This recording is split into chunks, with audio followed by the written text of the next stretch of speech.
So I've decided to start streaming this. It's a little late. I already did the thing at the beginning where you have to choose your history. I won't go too much into that because, frankly, I don't understand it myself. I never played the first Pillars of Eternity, and I basically just followed a guide online for figuring out what each option meant, more or less. And I tried to make it as accurate to how I would have probably played the first game. Um, But the basic idea is I've never played the series. All I know is that Pillars of Eternity is essentially a spiritual successor to the original Baldur's Gate games. And since I can't play Baldur's Gate 3 yet, since it's not out on PlayStation 5, thanks for putting it on PC only for now, I've decided to try this game since it's very similar, supposedly. I'm already kind of interested in the story and hooked, so I think it'd be a very fun game for me to kind of stream, even if nobody really watches it. Um, if you're new to this channel, basically I sometimes chime in commentary. For the most part, though, I kind of just let the game play itself, and I let the story speak for itself.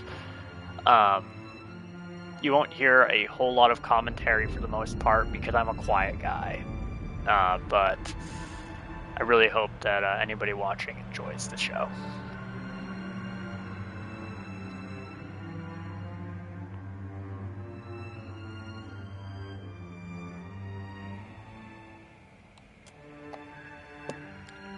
I've had enough of dealing with the gods. All of you. Why should I care about any of this? Did you care for the souls of the deerwood who clung to you as they stumbled blindly through the in-between?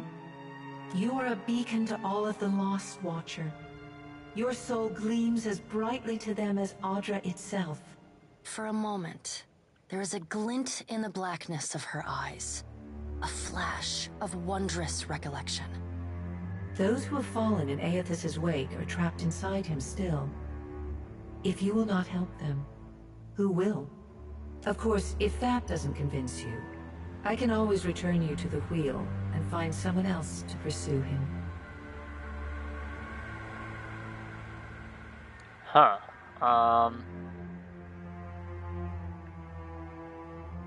I get the bad feeling that if I choose the bottom one, it's basically game over. You know, whatever. Let's get on with it. Good. Before you return to Aora as my herald, you must remember who you were, the last whisper of life in death. For a moment, the sockets of her eyes darken, leaving the pits of a death's head gazing out at you.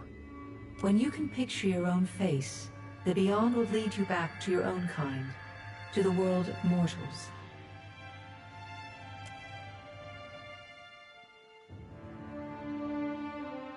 Yeah, we're definitely going to create a new character. Oh.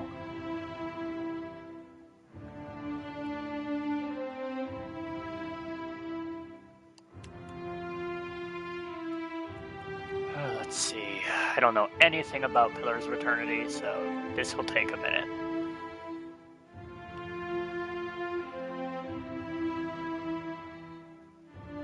+2 might. I'm guessing that's physical strength, so he would be good if I'm looking for a bruiser character. Well, maybe he would even be better because the Constitution, I'd imagine, is health. I mean, he wouldn't be able to dodge probably, but... So I'm guessing this is like a warrior class. This would be more like a barbarian berserker type. A rogue archer.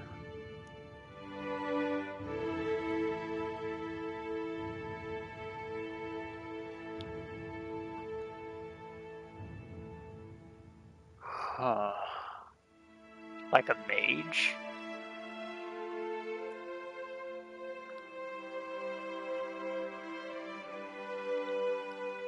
What does resolve? What does resolve do? Is that like willpower or something? Is that...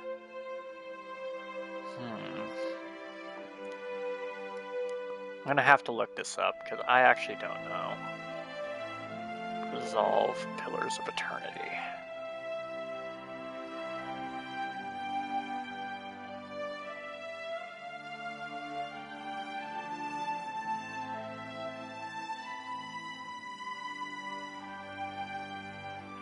So yeah, it's kind of like willpower, I guess. Okay.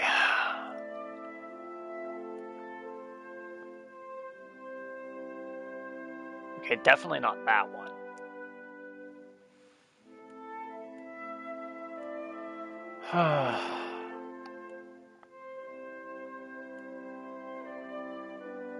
I'm debating between the elf and human. I know that's kind of boring, but those just fit my playstyle best.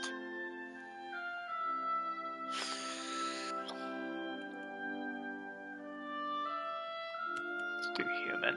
Oh, and then there's a subrace. I'm kind of curious what the other subraces are for the other classes. Oh, they even changed the appearance. Interesting.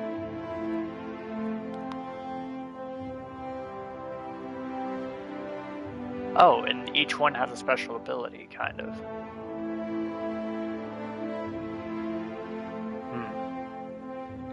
Okay, that's actually pretty interesting.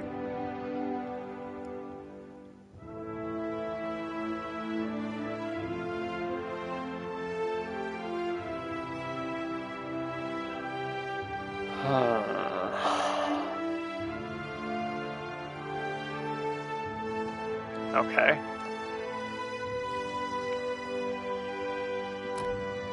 I'll probably pass on that.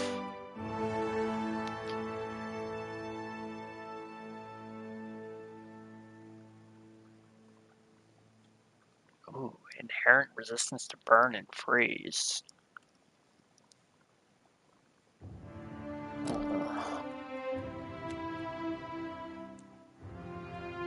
That's fucking ugly. Oh, he has 2 special abilities.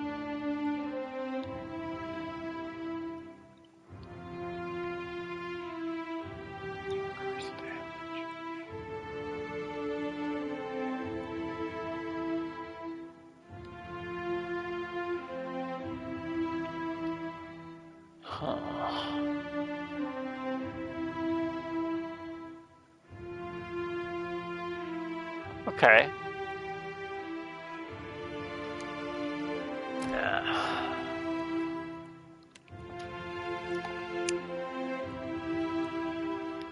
Yeah, just no. Yeah, I think I'm still gonna go with human.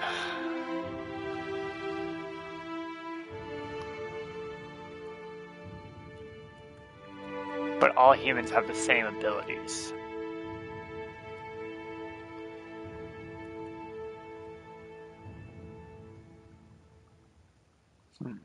Okay. Oh.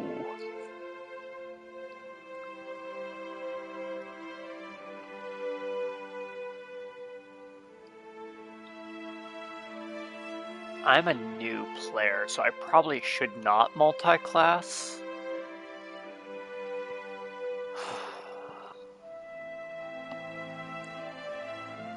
I don't know.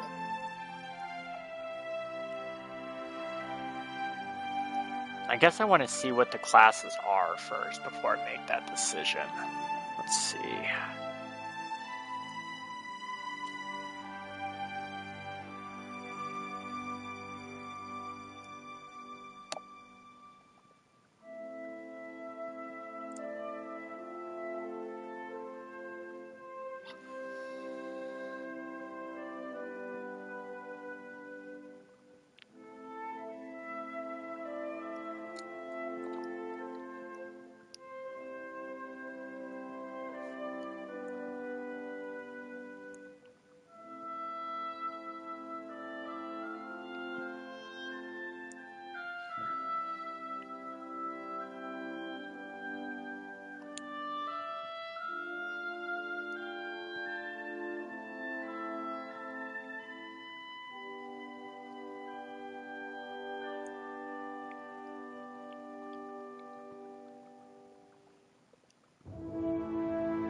This is complicated, actually.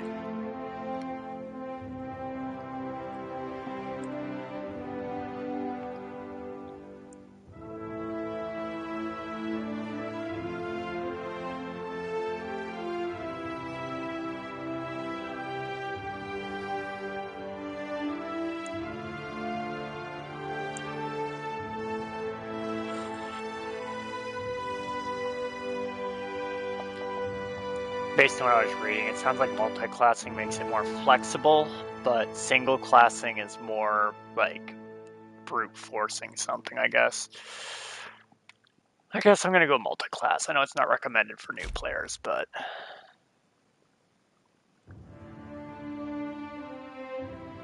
so these are the classes I can choose.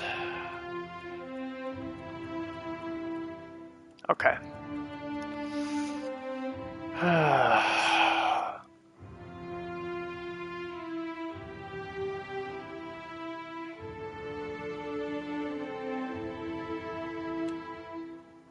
Oh, fuck.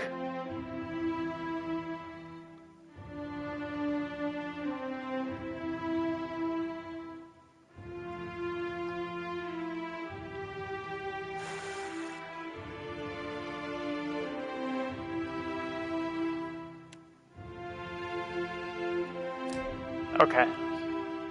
Okay.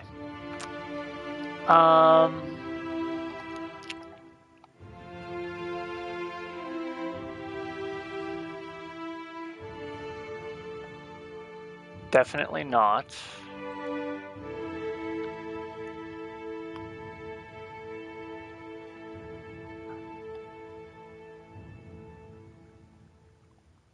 Interesting.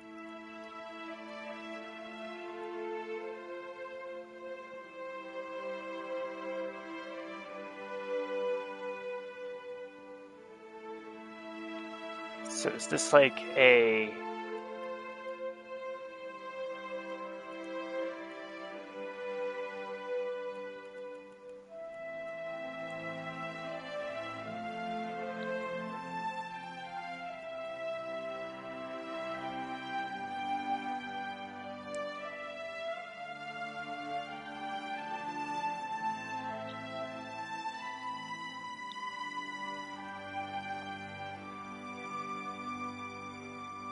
I might want to go with that one.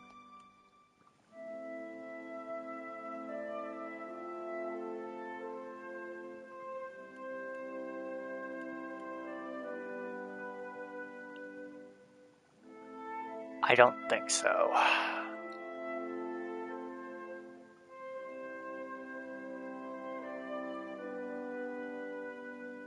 Maybe.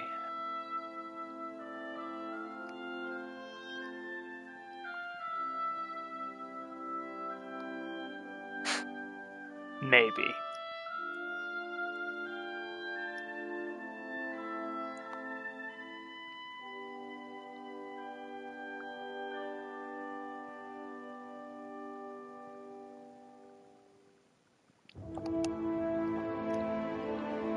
I'm curious what his abilities are.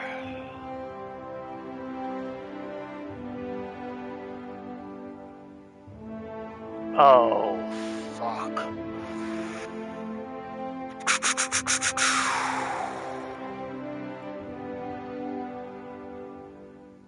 That might make playing a paladin hard.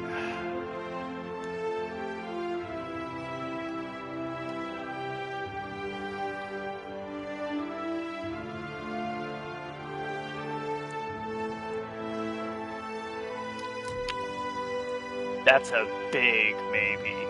Right now, I'm debating on Barbarian, Cypher, Monk, and Paladin.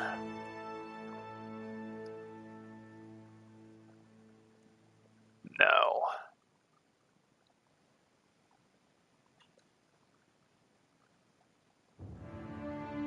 Probably not.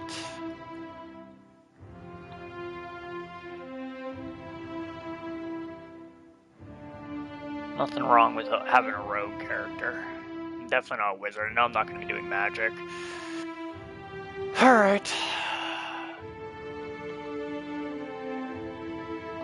So let's see. My current thought is either going Cypher Monk,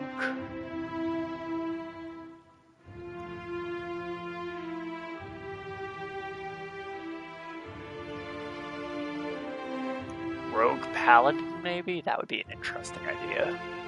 Wouldn't really work, but... I think the one thing I'm learning is that I'm probably going to go with the monk class because it just seems like the most fun one.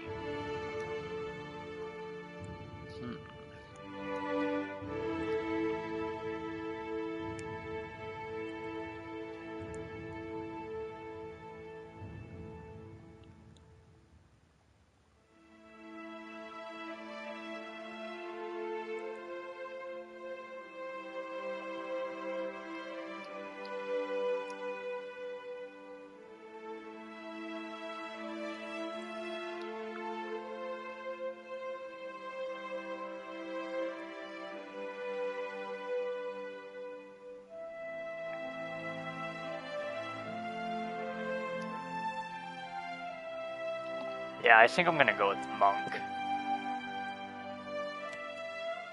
Oh, and they all have subclasses, of course. Okay. Great. Great. That adds a wrinkle.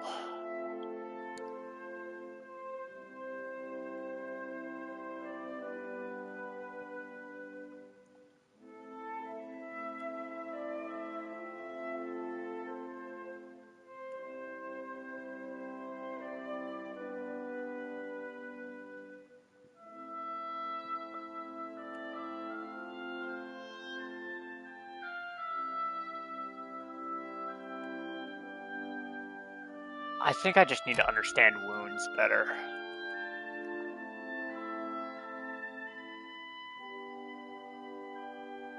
Alright, let's look at the ability tree again.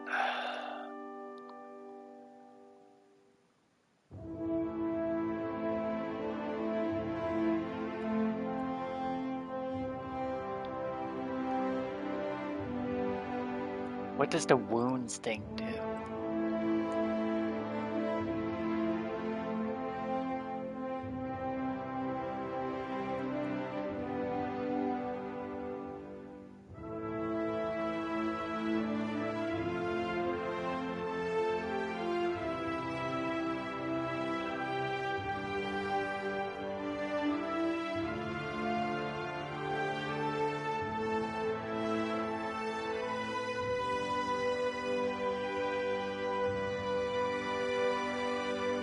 I think...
That's pretty cool, actually.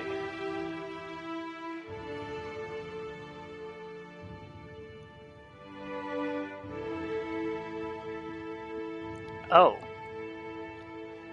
That's not great.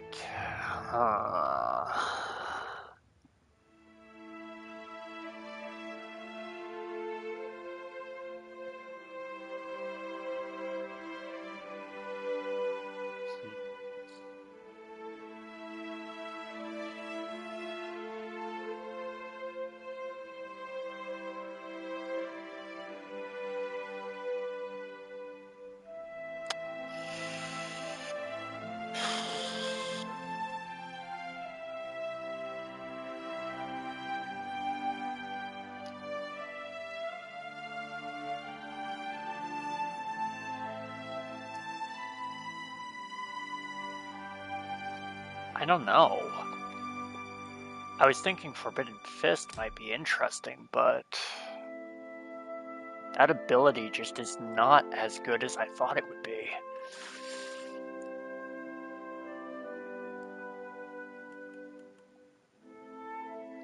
It might be better to not have a subclass for this one. I'm curious what the penalty is.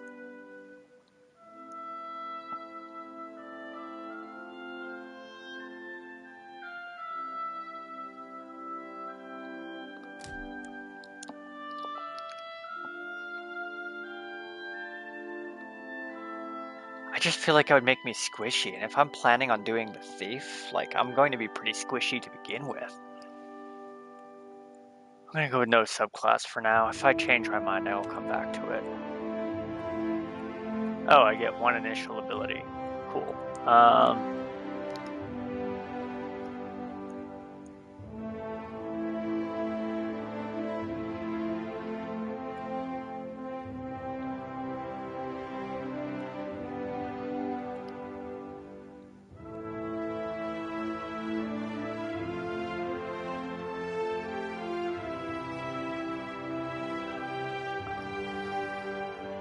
I don't know how I get mortification.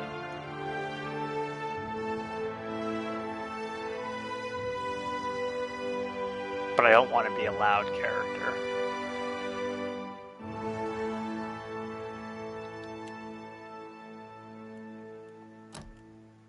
Alright. Oh! Interesting. Okay.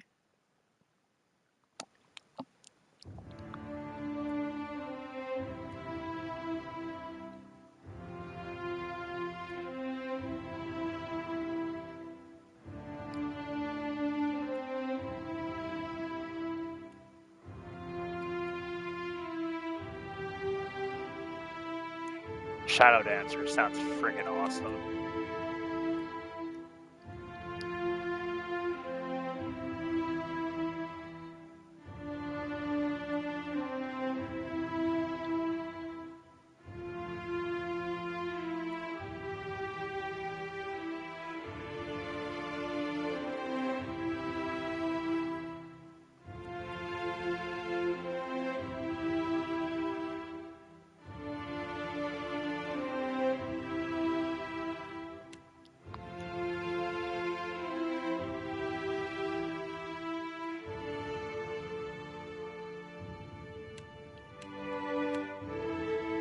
Huh.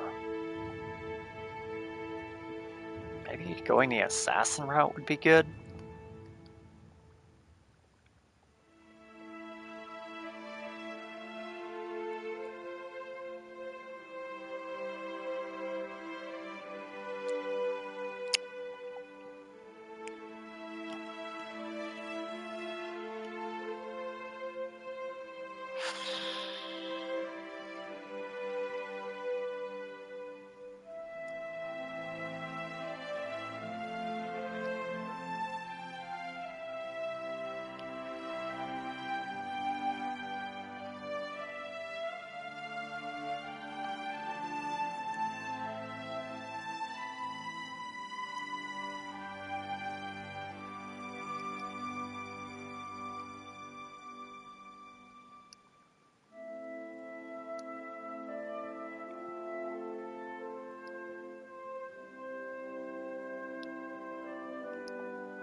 I don't know. I'm going to...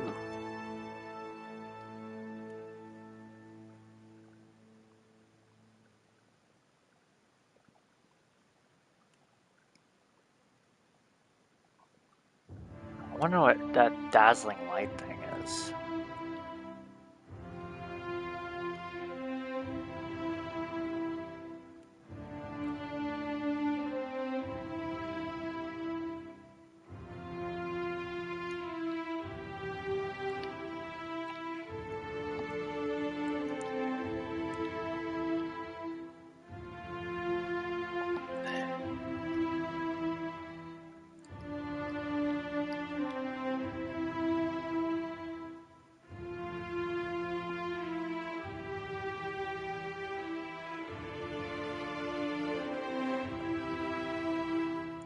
It might be good to have some magic.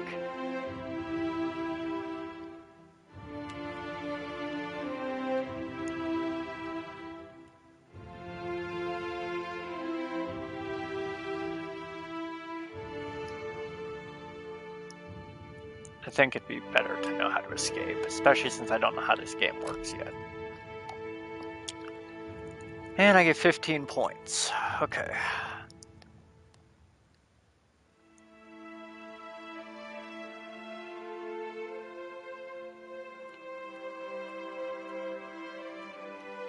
Okay.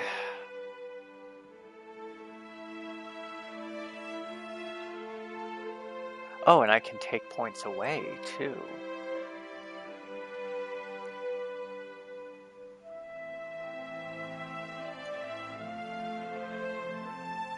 Yeah, let's max out that might.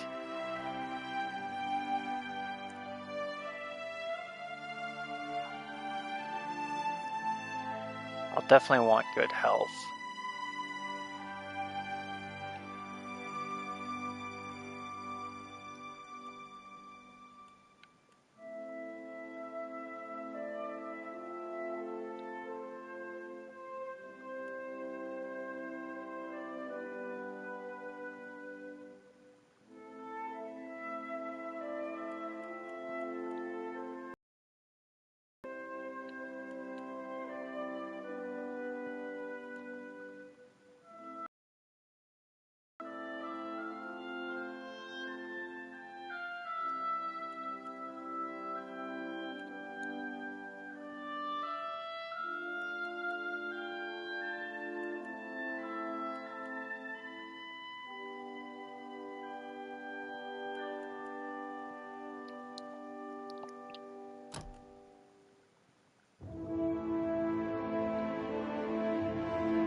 sword.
Oh, those are my pants.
I'll go on ahead.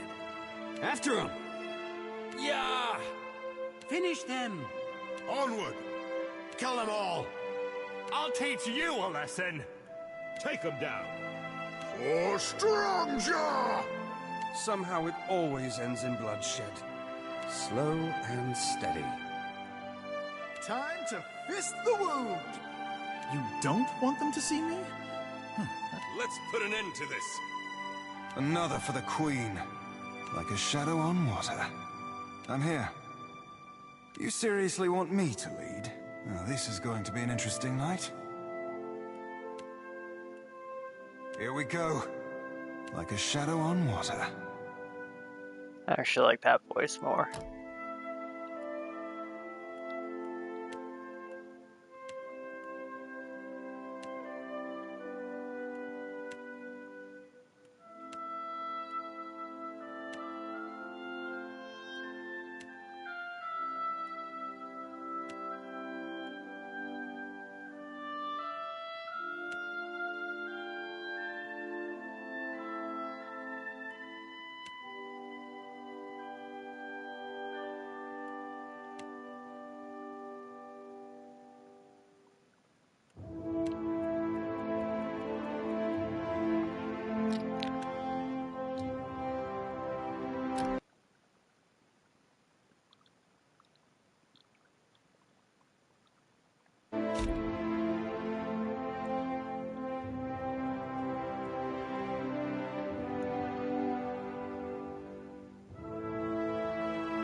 I was involved.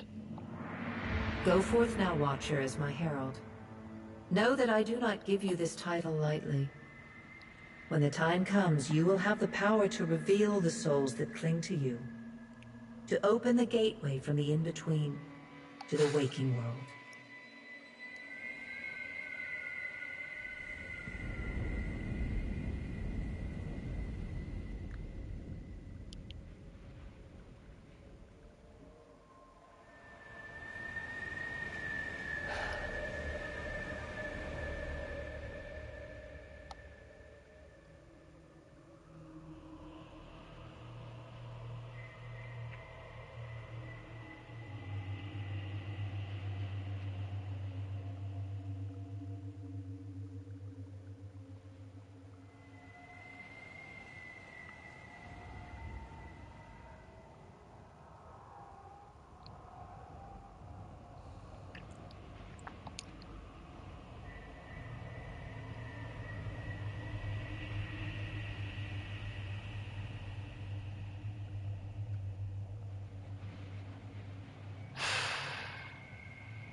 I'm having a rough one today.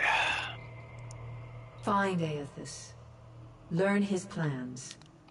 When I have cause to talk to you, I will summon you. With a quick gesture of her hand, you feel a sharp pain in what would be your chest. The pain continues, intruding deeper into your soul. Looking down, you see a small lump of darkness roiling within you. The darkness lingers there, but the pain abates and fades entirely within the span of a few seconds. A chime. Do not fear, Herald. It will not harm you unless you choose to cross me. I trust it will not come to that. Her gauntleted hand gestures to the dwarf, hovering nearby. The dwarf nods, contorts his face with his odd smile, and gestures to a new door. Time is not on your side, Watcher. I suggest you get on with the task at hand.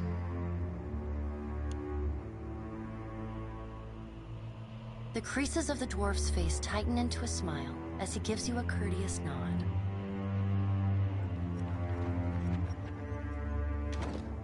Wish I could move faster.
The return to your body feels like waking after a fitful drunken sleep.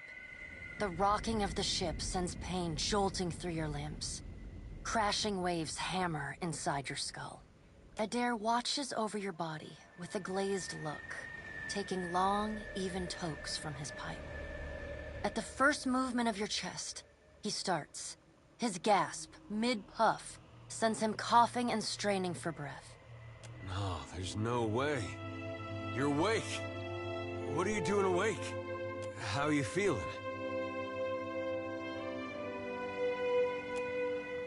Who are you? Me? You don't remember? Adair points at his face, which he seems to be arranging into his most recognizable expression. Receiving no response, he shrugs. I'm the captain of this boat. And I was real big back in Deerwood. Had this keep called Cadnua. I was famous. and I was what you'd call a watcher. I'd go around talking to dead folks and creeping out just about everyone who saw. He holds up his hands with fingers curled to mimic claws. You're just some farmer. Likes to follow me around. Take most of the beating for me when we get attacked. Don't worry, it'll all come back.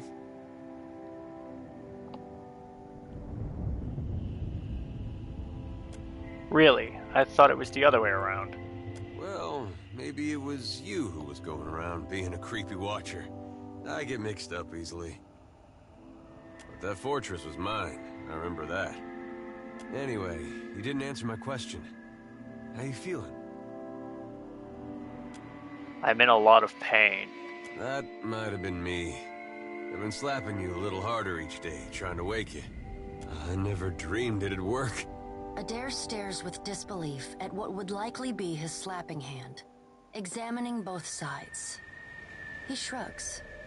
Well, you owe me. I hate to cast a pall over your recovery, but I'm afraid I have some bad news for you. The voice echoes from inside the bust. The remains of the steward of Cad Nua. Cad Nua has been destroyed. Aethys possessed the statue of Maros Nua and rose from the ground, consuming the souls of all nearby. It is only by the exceptional strength of your soul that you survived. And even then, just barely. The further Aethys withdrew, the weaker you became. We chartered this ship and followed him to the Deadfire Archipelago. I know not how, but it seems he has retained a piece of your soul, and proximity to it has brought you back.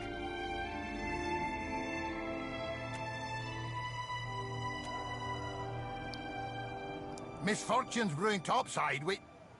Migrants fires the captain stirs. An older man with ale-sour breath rubs his bloodshot eyes and stares at you. Engrim, the smell of drink on your breath could wake the very dead.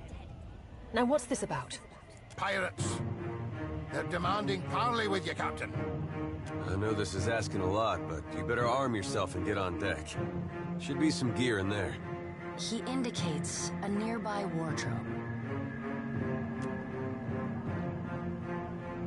There's gear in that wardrobe. Take what you need. There are weapons in the armoire here.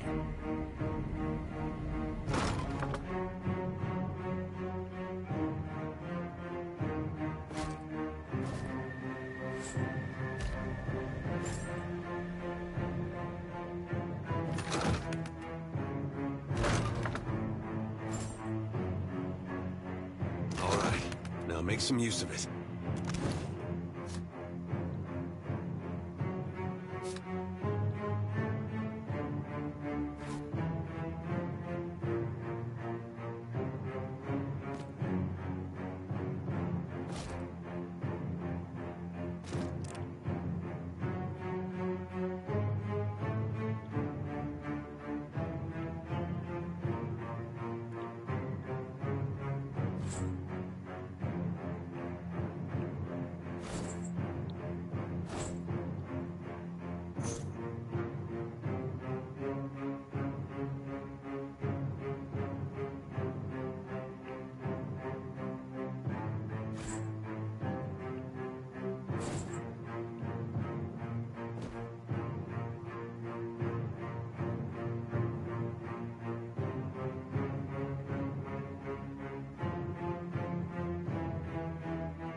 The pirates of Deadfire are notorious. I suggest you deal with them quickly. Get armed and suited up. We gotta get on deck.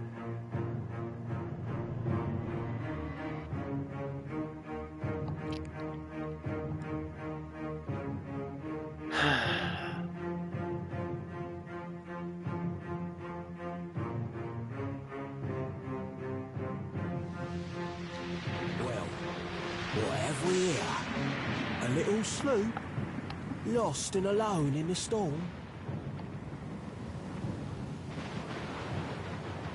A surly, brutish-looking captain stands stiff-backed before his crew. He scowls as he assesses you, his hair whipping about his ears in the wind. I'll be taking your ship now, if you don't mind. And especially if you do. Well, at least he asked. I am a gentleman of fortune.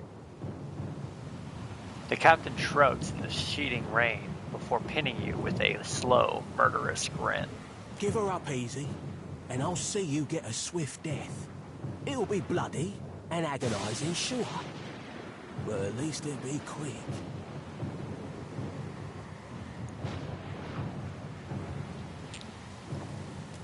The storm's pretty loud. You say you're surrendering. How strange. Then he's going to wear his breeches on his head and dance for us? Did I hear that right? Aye, but the breeches are gonna be stitched from your skin. You got a smart mouth on ya. Careful. That'll get you killed faster than any blade. He grins to show crooked teeth. Listen up, mates. He cracks his neck as he addresses his crew. I'm off to spear me a bigger fish. One with sharper teeth like. I'm trusting you lot not to cock this up. Don't damage the sloop when you take it. Play with the crew if you'd like, but don't bring me any prisoners. None that are alive. You had bandwidth! After!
Do I not have the ability to do anything else, I guess?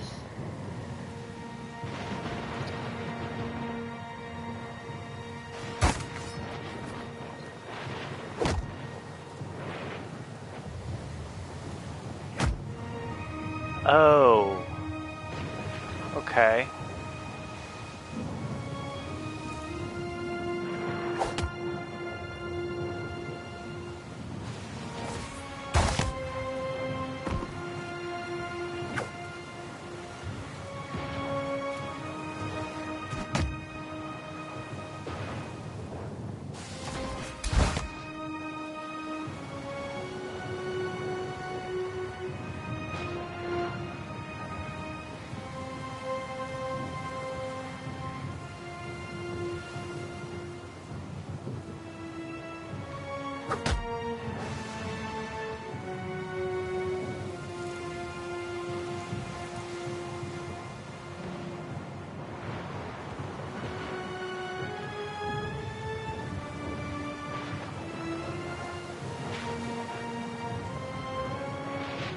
Okay.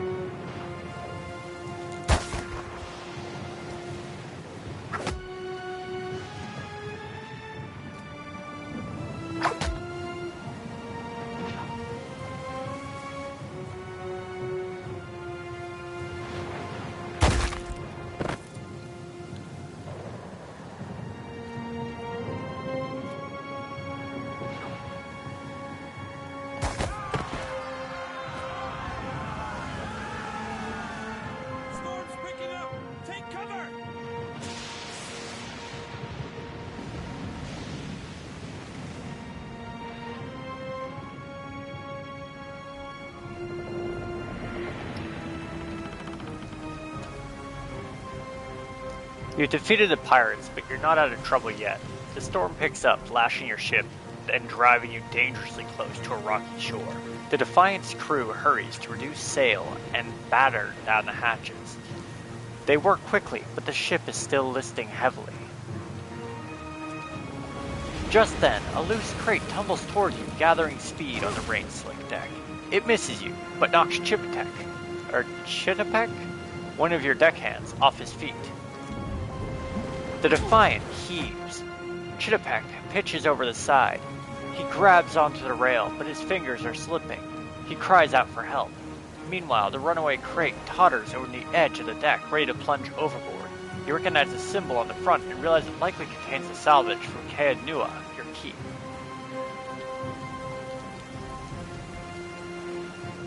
Oh.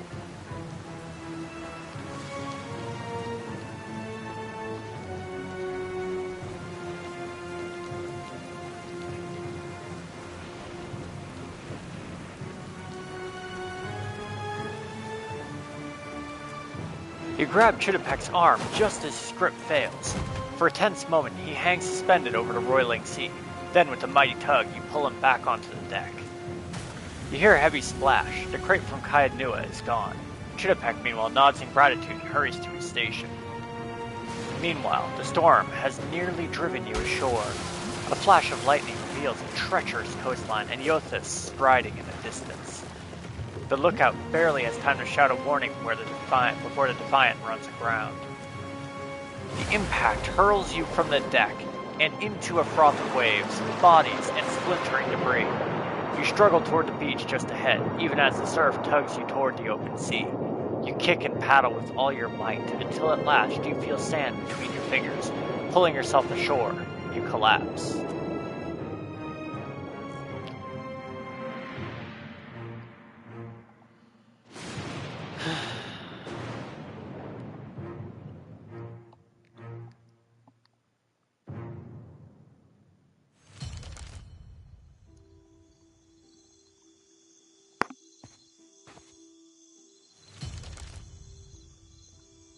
You've been getting a lot of sleep so far on this trip. I'd have woke you, but you look so peaceful with your face in the sand.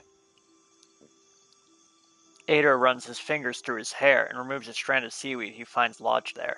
He examines it closely, then tosses it onto the sand. If you're worried about the ship, you can stop worrying. It's wrecked right over there. He points out the Defiant, despite it being difficult to miss from your vantage point. So far, it's just you and me and the chair lady over there. Ader nods towards something further up the beach. It's a relief to see you awake, my lord. I worried you were in for another long sleep. Your steward appears to be lodged between some rocks. Despite this, her tone is warmly cheerful. I hate boats. Shh. It's right behind you. Unfortunately, I believe we'll be needing the Defiant yet. Unless you mean to settle down on the island for good. Oh, there's a thought.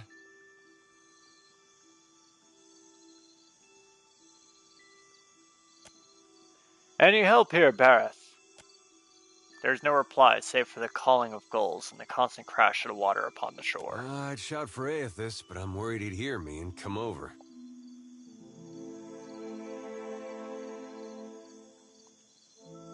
Can we patch up the ship? I'm afraid I won't be much assistance in that regard.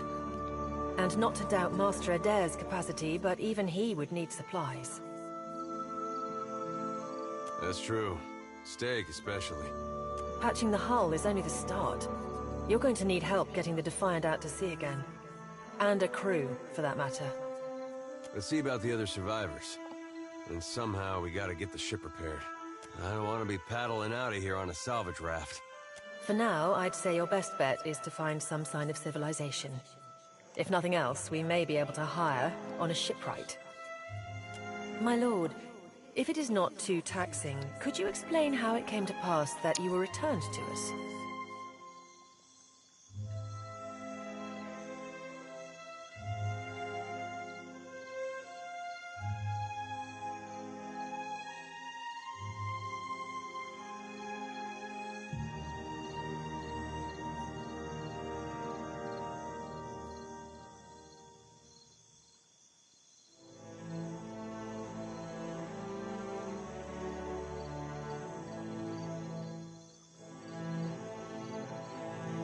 Turns out the gods are too dumb to figure out what Aethys is doing, so they sent me back to figure it out. Could be they're just not dumb enough to get in Aethys' way up here. A perilous endeavor indeed. Castle or no castle, you are still my lord, and I will aid you to the best of my ability. Well, I suppose we better get a move on. Let's go.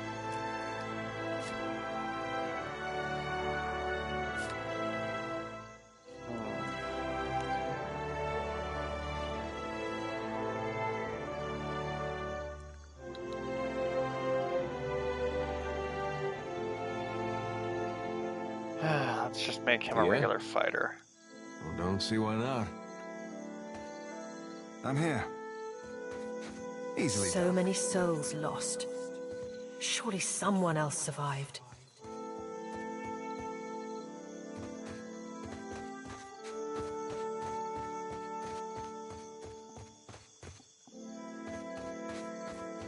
Shit. Oh, he's dead.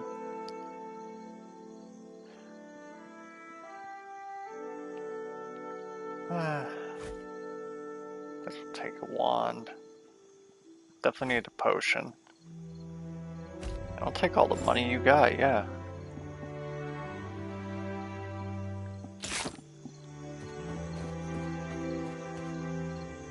Hope the rest of those sodden bastards made it.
Oh, interesting. Okay.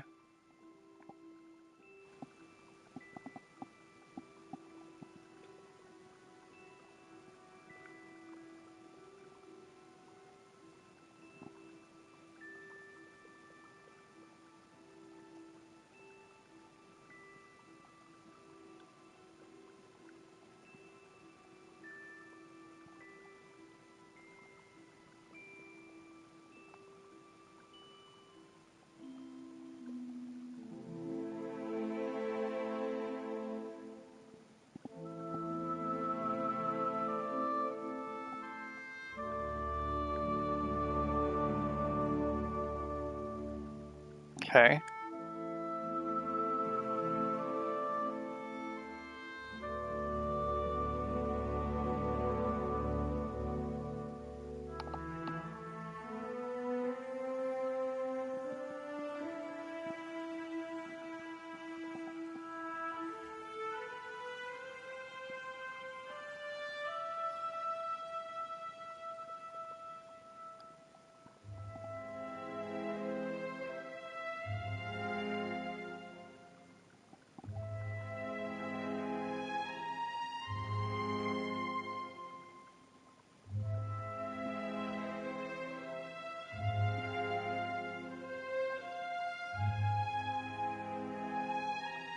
Interesting.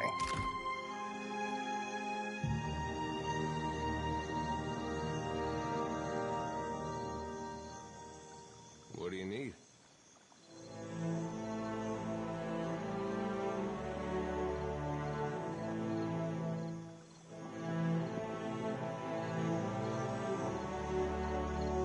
Yes? Yes? Well, I hope you know what you're doing.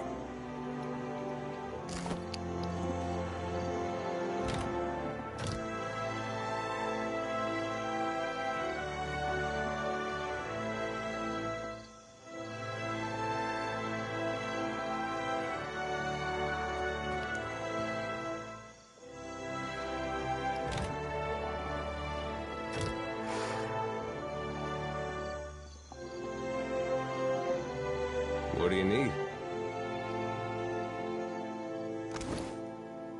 Okay.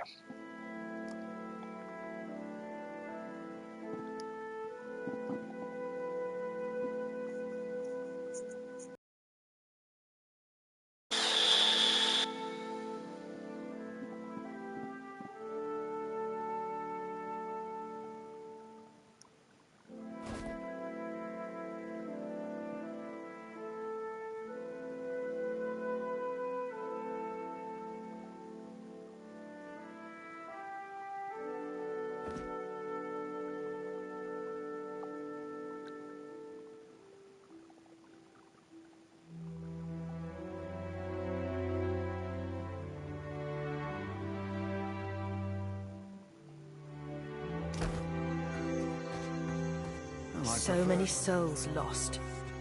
Surely someone else survived. Help! Somebody! Per Blanca!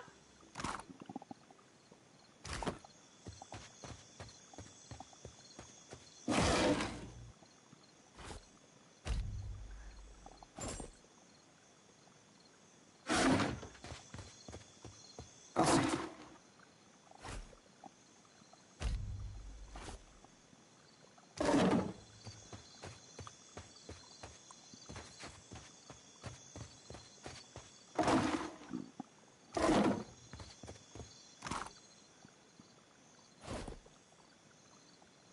Understood. Ah, I see your plan.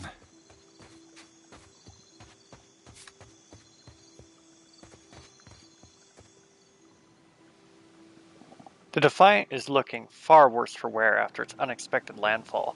The hull is splintered in several places along the keel, while the tattered sails stand as evidence of your battle with the pirates.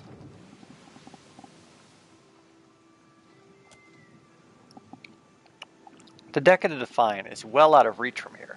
The ship groans like a beached whale each time the waves roll in, but doesn't seem to be listing further. You may be able to climb up.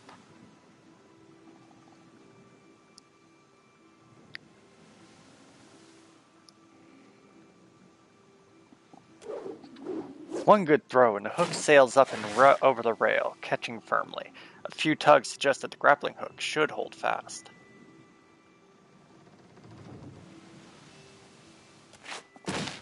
The rope makes the ascent considerably easier, and you soon find yourself climbing up over the rail.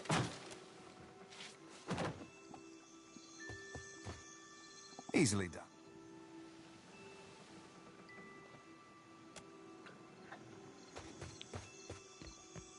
You're looking better, Casita. That, or I'm worse off than I thought. The sheen of sweat on her brow and the wand cast to her features bellies Irina's casual greeting. It's my leg, Matico. It hurts even worse than it looks. Irina's leg bears a bloody gouge along the length of her shin, and the swelling around her knee suggests a nasty break.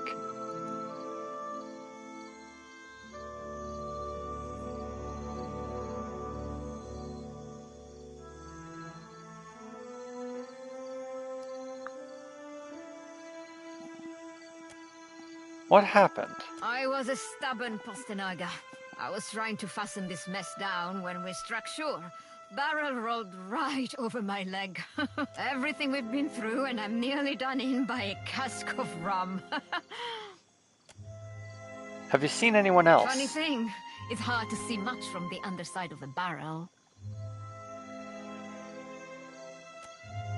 Hang on, I'll carry you back down. Quite romantic, Casita. I'll try not to hold it against you if you drop me.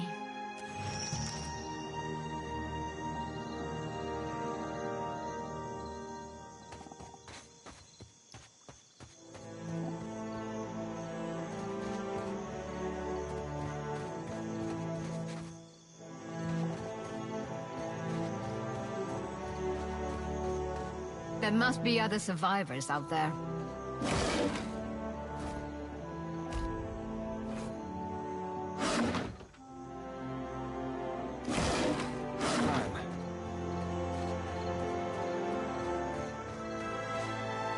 At least my leg don't hurt anymore.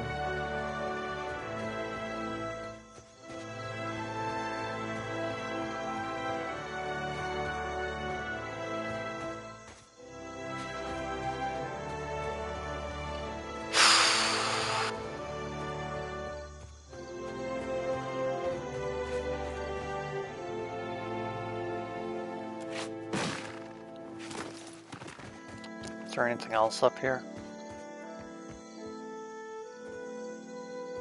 Doesn't look like it. I'll see to it.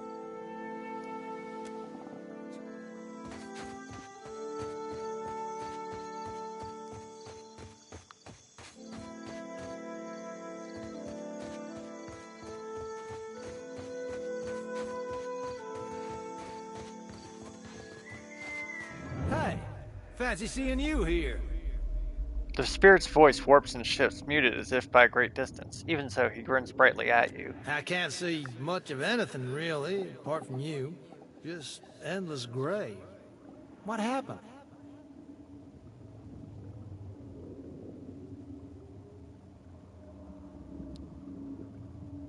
I'm afraid you didn't make it.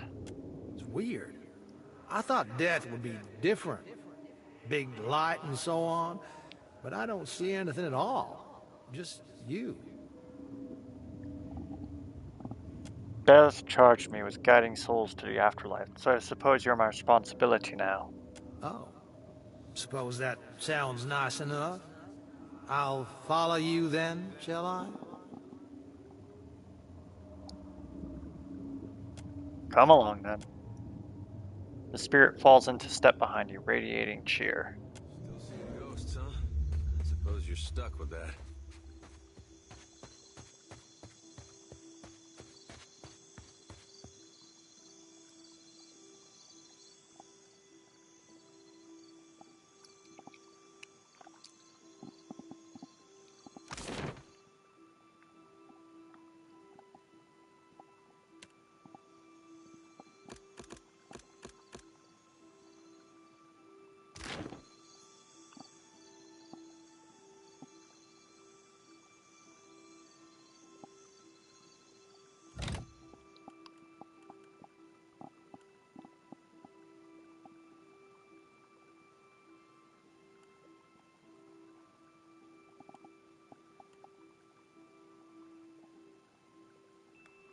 Is there a way to make this guy follow me? Jeez, I'm tired of him being way off screen.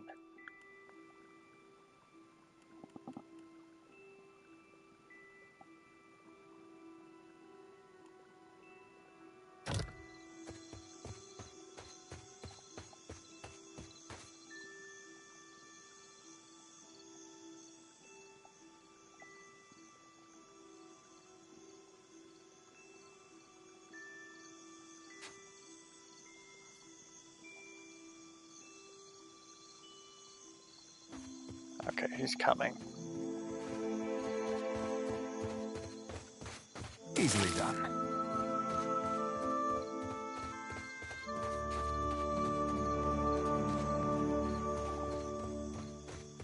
I've found my targets.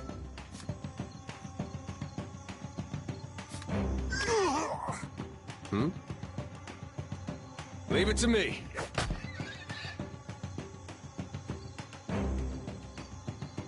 Show me. This one's for Keelan.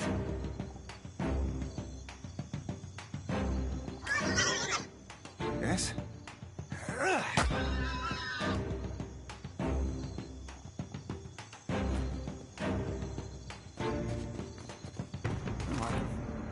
Something with a little more stabbing.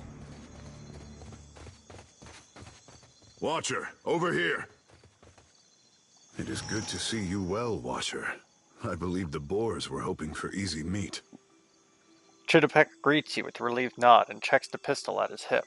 The bosun, Beadle, is in that cave over there. Ran in after a boar. Stubborn old dwarf. So why are you out here? I was able to calm one of the boars with a spell. For a time, at least.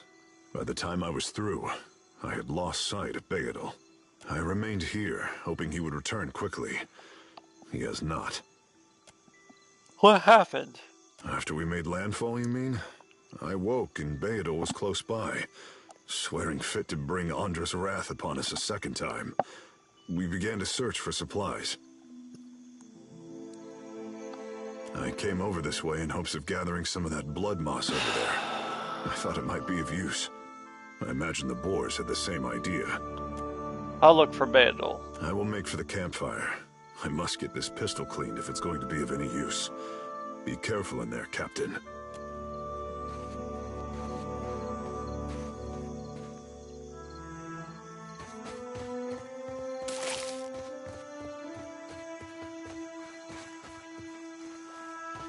Before I go into the cave, I'm going to look around a bit more.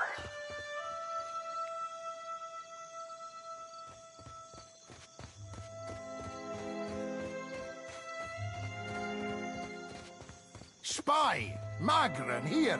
My flame burns yet! Is that ye? Ide Engram appears to be in sound condition, though his wax jacket is soaked through. He appraises you with bleary-eyed amusement. You woke just in time for the fun. Fighting off motherless raiders one moment, flung into the freezing depths of Andra's bosom the next. Engram's eye twitches as he flashes a smile notable for its extraordinary absence of teeth. Aye. Magran learns us poor bastards that a little excitement's good for the heart. Even the gods can't break me, Engram. Some others might think that blasphemy. But when Magran hears it, Captain, oh, she knows you're filled with a fire. His eyes grow wide in excitement. Can we go back on the ship now? Vela rocks back on the heels of her feet, watching you both.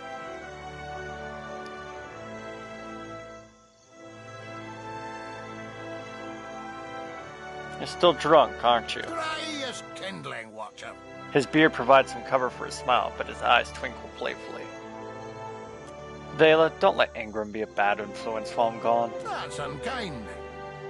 You're the one decided to pluck this wean from the wilds of Aer Glanfith. Blame that stone steward of yours for bringing the furry maid along. Uncle Engram, you promised me ale. Later, sweetie. Uncle Engram's thirsty too. He absent-mindedly taps on his chest near his heart, sounding the thunk of something metal beneath the priest's jacket.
Keeping an eye out.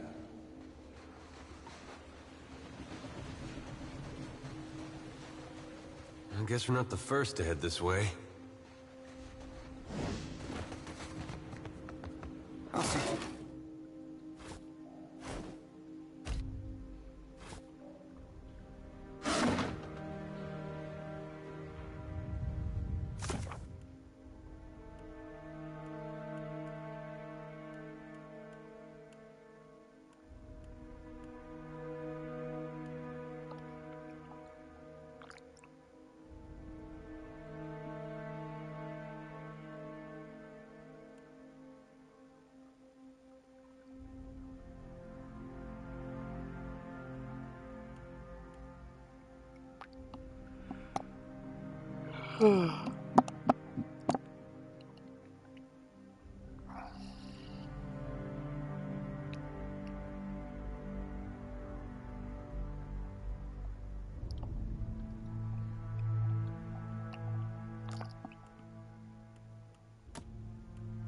Oh god, there's way too many information.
Alright, I definitely need to know about the deities.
Holy shit.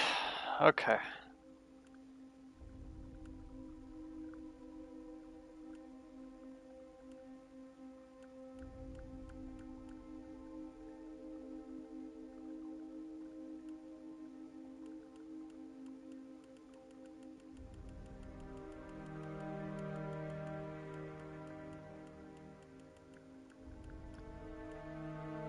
Oh boy.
Oh my god.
Alright, this game is friggin' deep.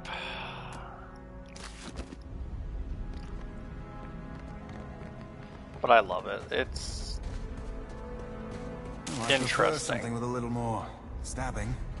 The shadows and I have an understanding. Stealth mode.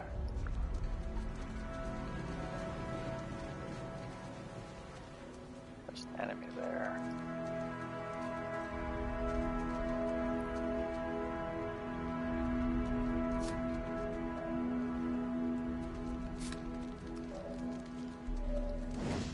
That order's too Show me. tall. This one's mine.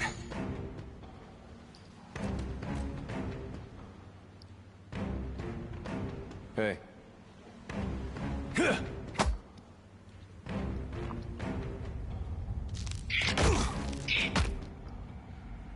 I'm here.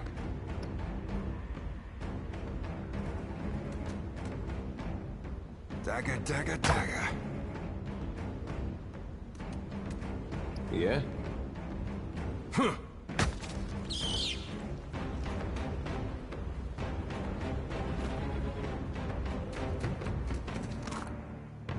I'm on it. Keep it down. Looks like trouble. Hey. Yes?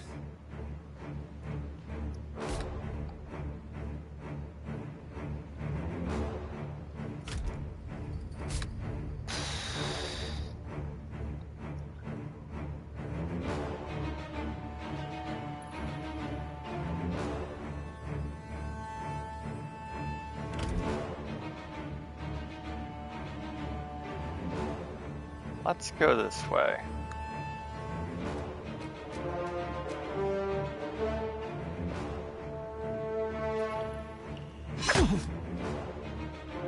Yeah? Okay, I'm okay with them attacking him. Oh, Stay behind me. there's a disengagement penalty. Okay. Show me. Another for the Queen.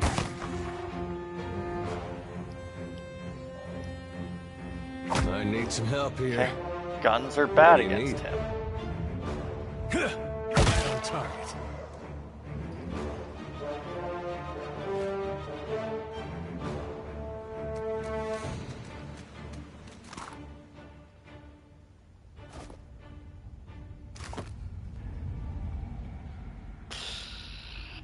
Let's look at my inventory, I guess.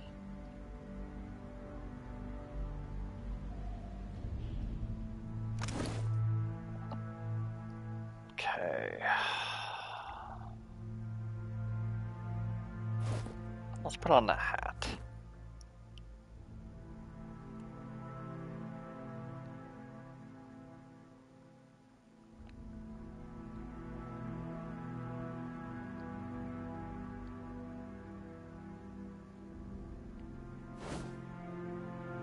Let's put on the cape too, why not?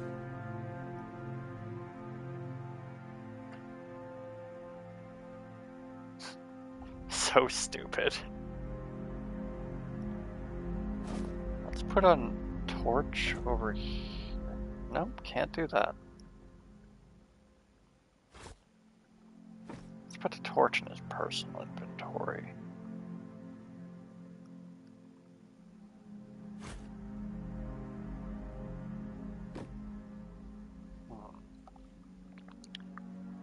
Wait, maybe... Let's do that.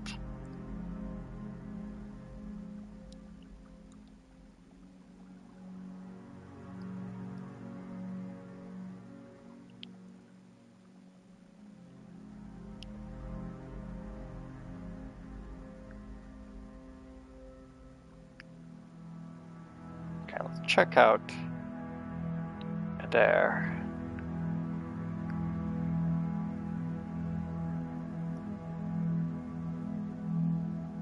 First of all, weapons. What does he have for a weapon? He has a saber. It's useless.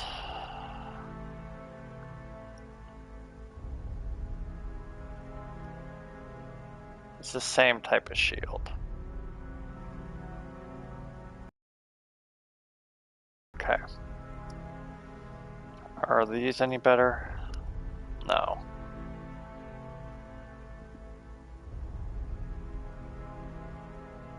Okay, let's do some crafting. I don't have any crafting recipes.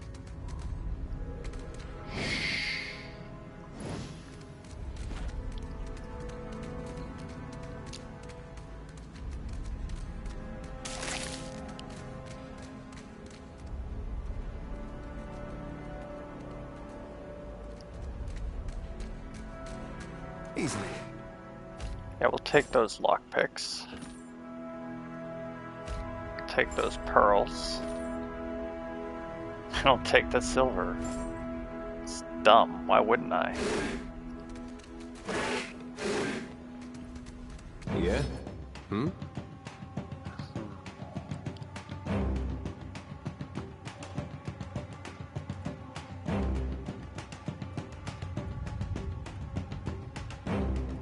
I really wish that this game, like, told me what something was.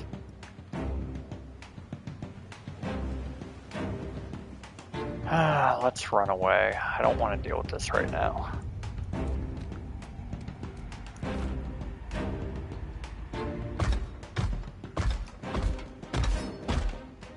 Yes?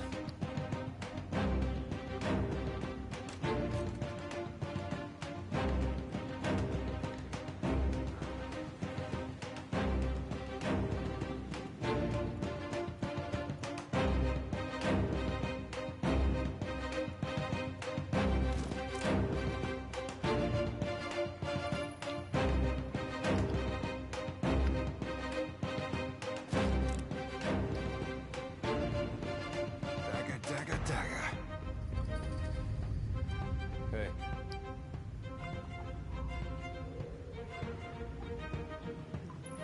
Let's end the turn here for now. Yes? Next time. Alright, and then let's run this way. Hmm?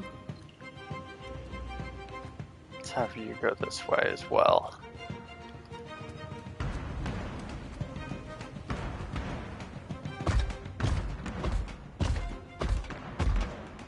Show me. This one's mine. No reason not to. Yeah? Slower, but you can't catch up, so Yes? why even risk anything?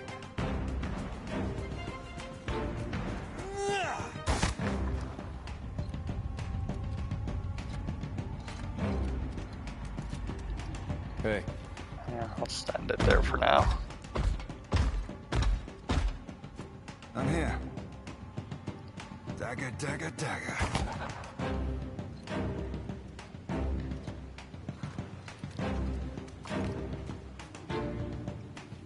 Hey.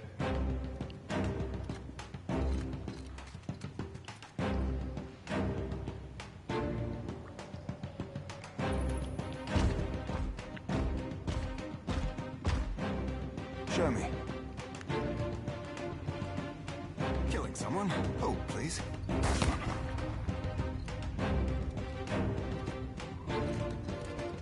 What do you need? Just stop there for now. Yes?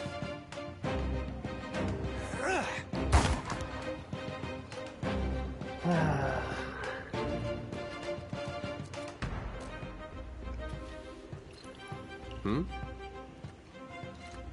There's no reason for me to engage.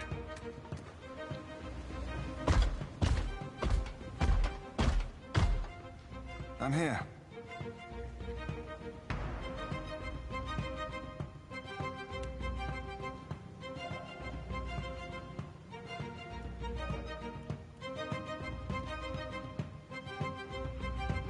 Ah, cool, I can push triangle to figure out what it is.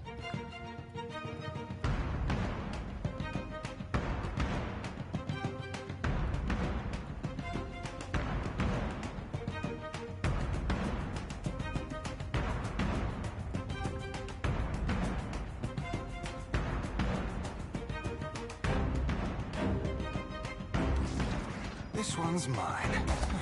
Really? Whoops. What do you need?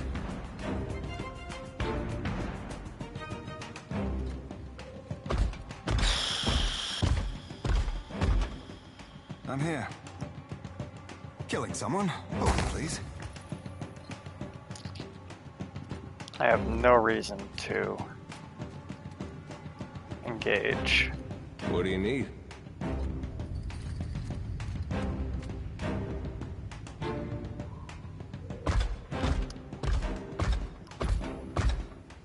Show me.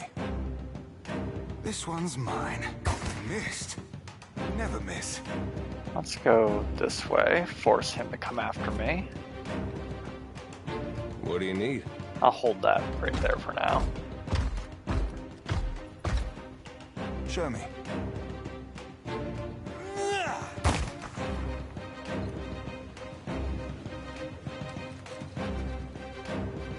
What do you need? Let's get a little closer, not too much.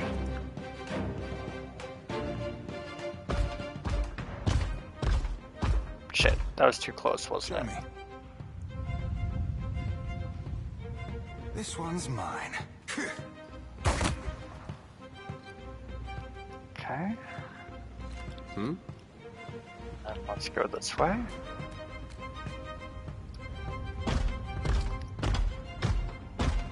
Yeah, chase it there. Show me.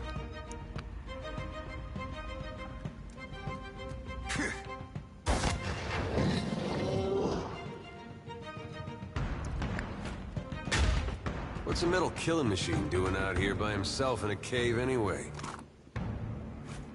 Collecting his thoughts? Okay, that was a rough one.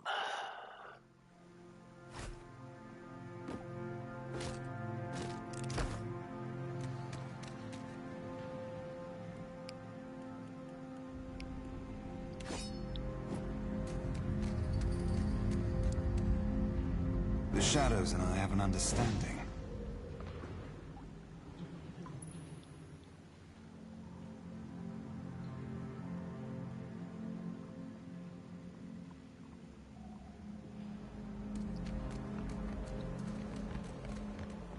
I found my target. Let's take a look.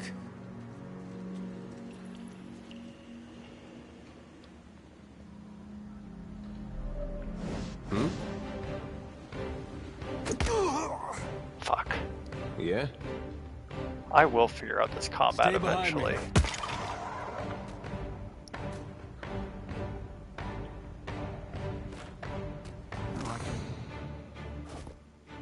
something with a little more stabbing.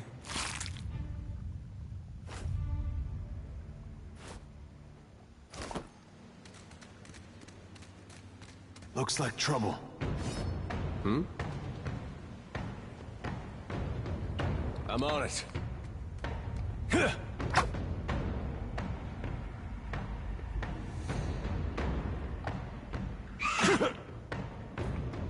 Show me.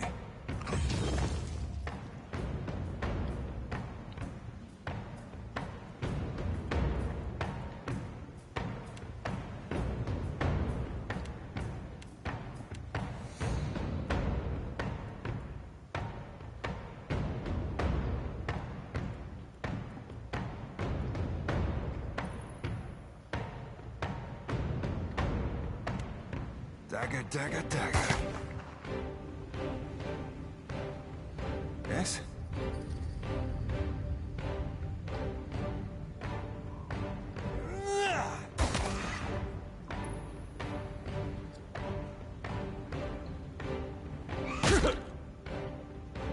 Hmm?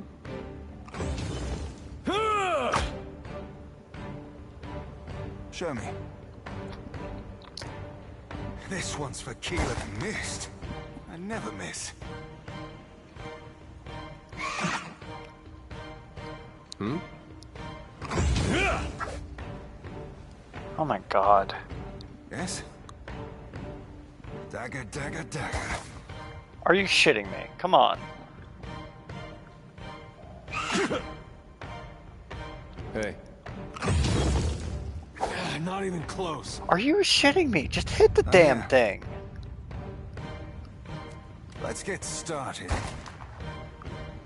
Why is this thing so hard to hit right now? Yeah? Here we go. Thank God.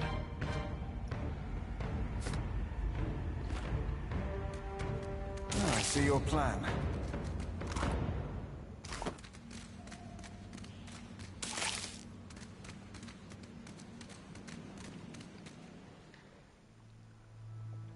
The water here glows an eerie blue, and the cave glistens with reflected light.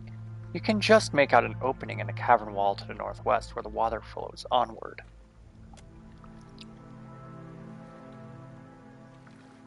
The tunnel seems to extend a short distance before turning sharply, but you cannot see where it leads. Huh. It's been a long time since I've actually saved.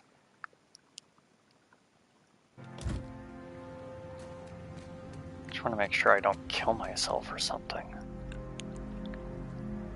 And then let's swim through.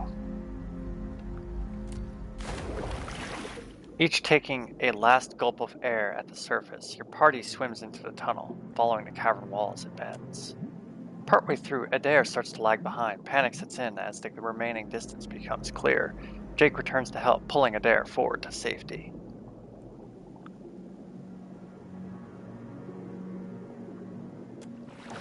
You come up into what appears to be another smaller cavern where sunlight streams in from the opening in the stone.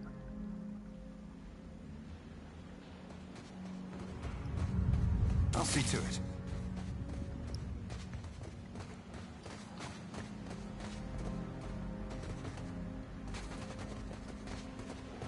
Okay.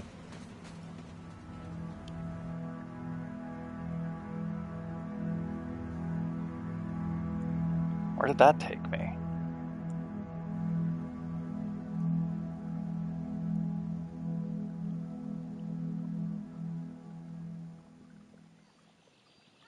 Oh.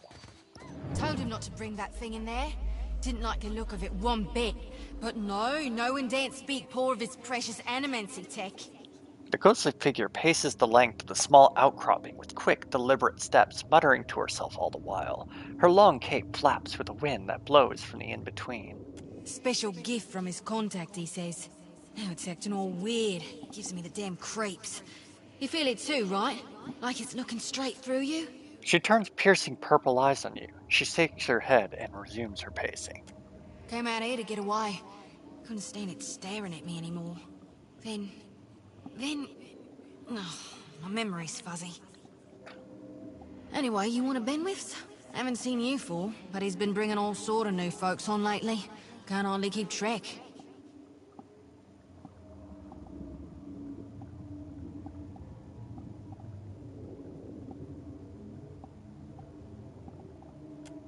Looks like the rocks here did a number on your boat. I think I remember something about a boat. Yeah, and some screaming. Look, maybe we should stick together. Feels right, you know? What with you being the only other thing around and all. I can give you a hand with, spirity stuff.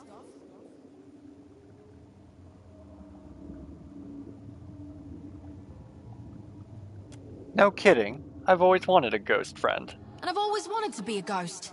Look at us, all in accords. We like two peas. I just hope you know where you're going, because I ain't got half a clue. The spirit tries to give you a friendly pat on the shoulder, but her hand passes right through you. Unperturbed, she grins and walks along behind you.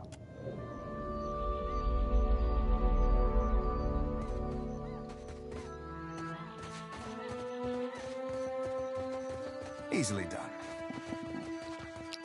Is that all there is over here? Huh, that's pretty neat, I guess. I don't think that we needed to have Adair come with us. That was very pointless. And the dude clearly isn't very good at swimming. And now we've got to go back.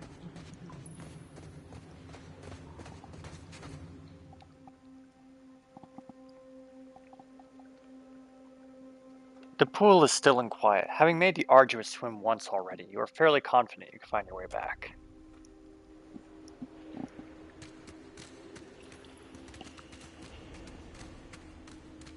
Is there a map for this area?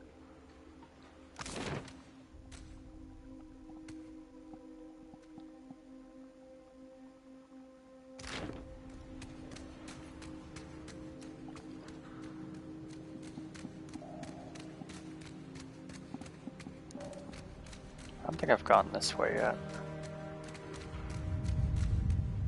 Oh, there's somebody friendly. Pirates! Andra take your scabrous souls for fish food. Bayadol! Still alive and calling everybody scabrous, I see. Well, now we got a bosun. Just need a boat. Adair! And I see that corpse we've been carting around is looking a slight more sprightly. Good to see the two of you, but mind your step. I've got myself in a spot of trouble. Been trying to find a way past without losing a leg or getting a face full of poison.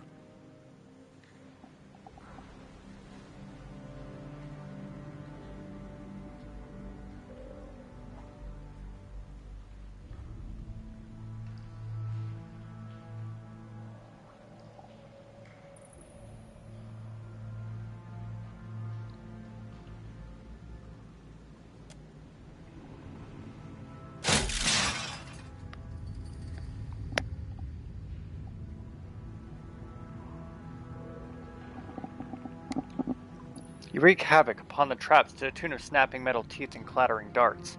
When the cacophony is ended, Beadle peers out from between his fingers and gives you a broad grin. Clever, that. Though, it's a good thing none of them were of the exploding variety. Eld Ingram would have gotten a kick out of that, I bet. It's just bats and stinking corpses in this cave.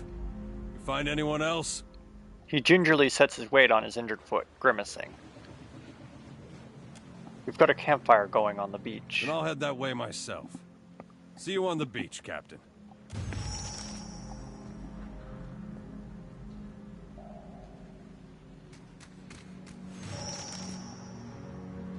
Over here.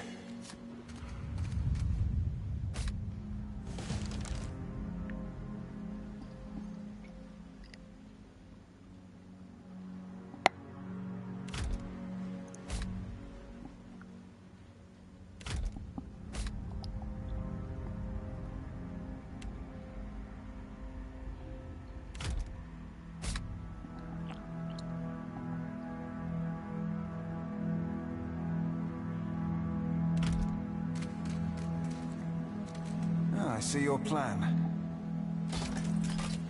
Heads up.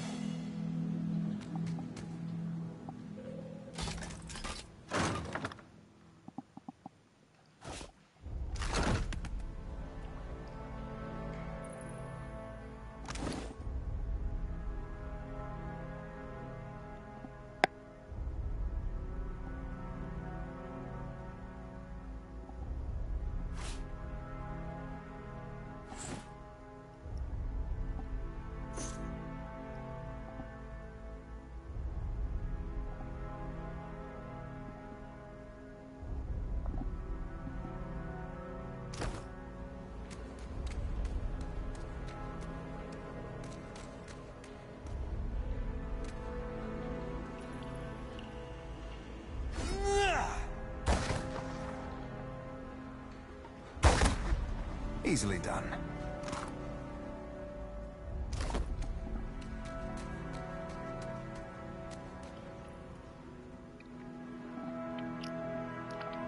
Come on, you dumb...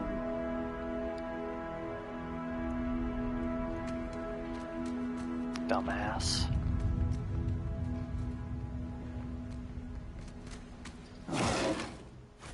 Something with a little more stabbing. Dozen paintings, mildewed and worthless, line the wall amongst broken That art bottles looks and about rotting as good woods. as it smells. That's gonna be hard to clean. Oh, a ring. That's actually useful to me. Okay. Oh, and a scroll of Fan of Flames. I don't have any Arcana, though, I don't think. Well, I'll hold on to it. There's no reason not to. Let's go into the inventory and equip that new ring.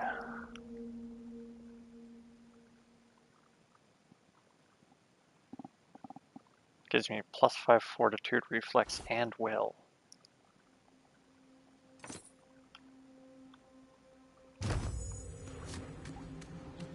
Level up.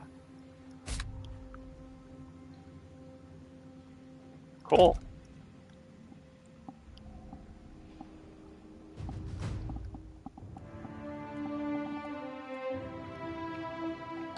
Okay, so I get 1 skill point.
Oh, I get a active and a passive. Okay. Well, I'm definitely going to do more athletics. And it'd be good to have some diplomacy, I think. And I get 1 ability.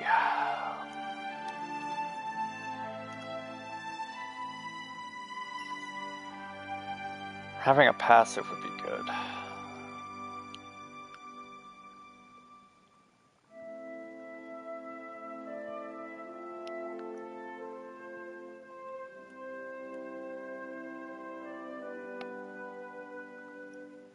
I might choose the Lesser Wounds ability.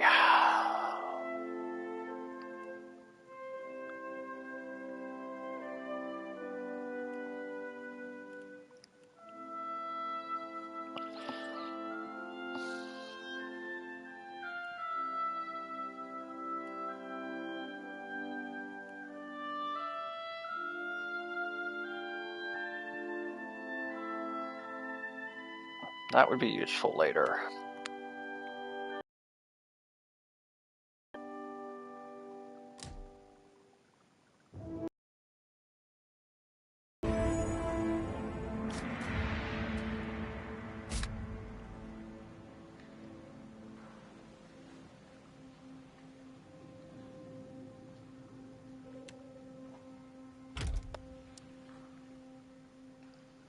Hey.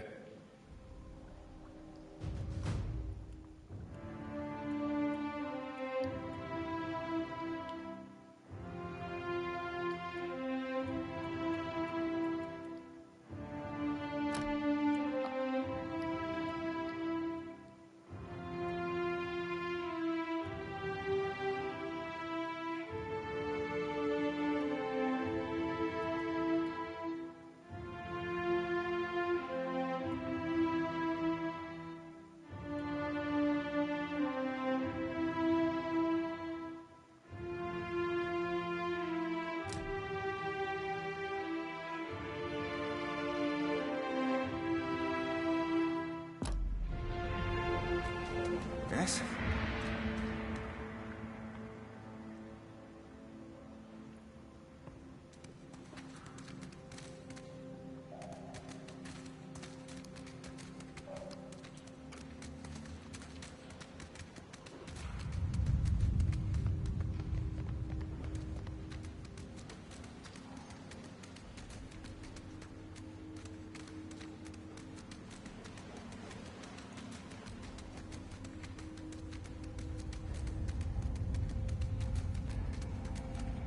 I found my target.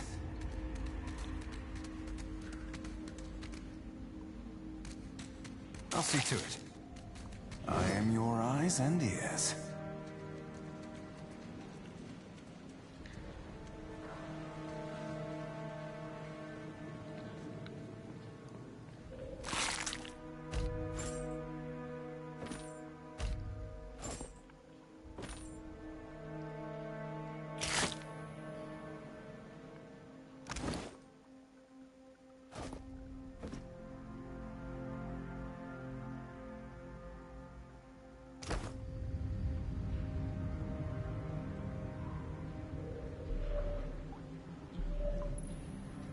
Hey.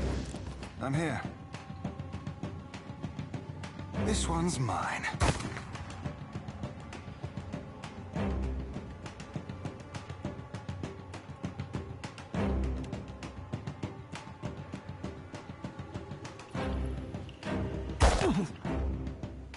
Oh.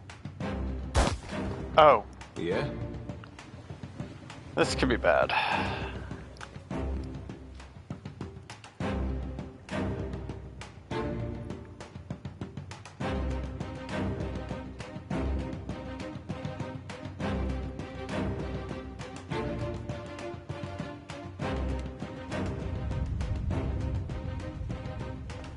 Stay behind me. Yes? What do you need?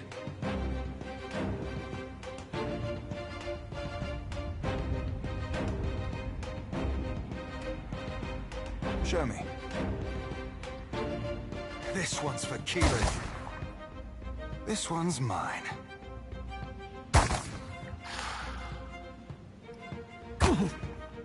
Hey.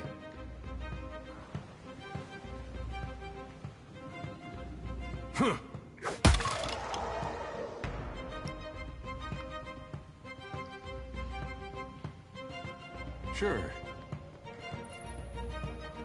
I'm here.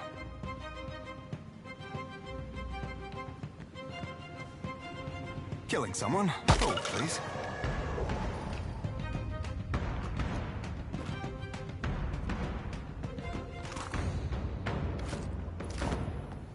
Oh, I prefer something with a little more stabbing. You see a lock? I see a personal invitation. I wish I could help. I could do this in my sleep. I am just too good.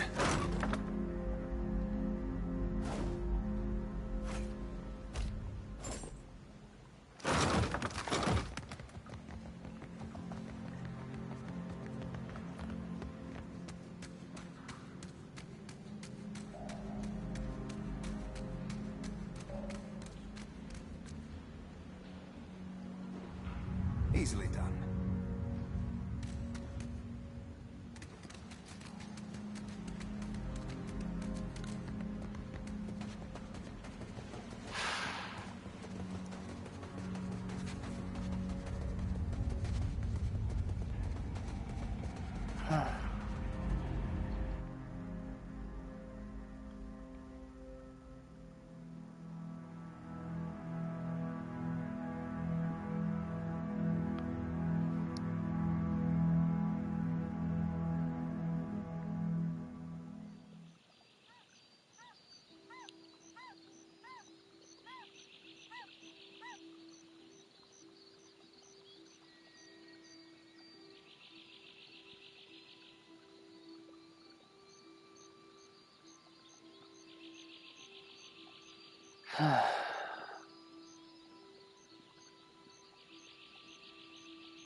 I'll boil up some water. We'll have a spy at that leg of yours. Should have seen me with that barrel, Angry. I showed it who's boss. Magrin gives some of us simpler trials than others.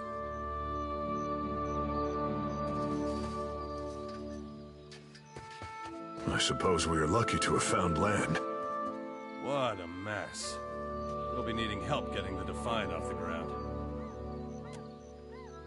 Not much chance What do of we us do moving now? a ship on our own, but we're in charted waters. There's bound to be a town nearby. Do you know anything about this place? We got turned around in that storm. Hard to be sure just where we are. Farewell.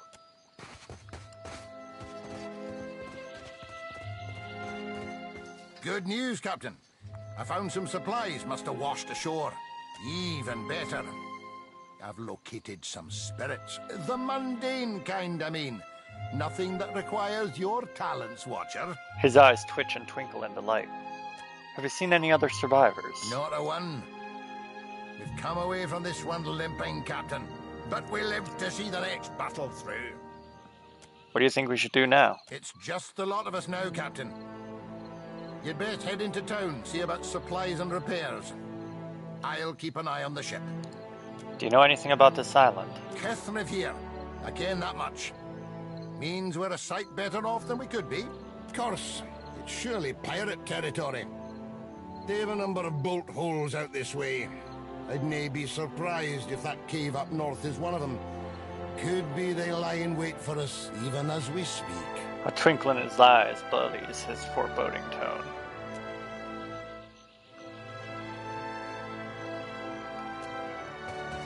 Theodore said you had to bail him out of trouble. Diverus? Was he crying? You can tell me. Oh, quiet! You were under a damned barrel.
I'm gonna take a break, hit the bathroom. I will be right back.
Alright, let's get back to it.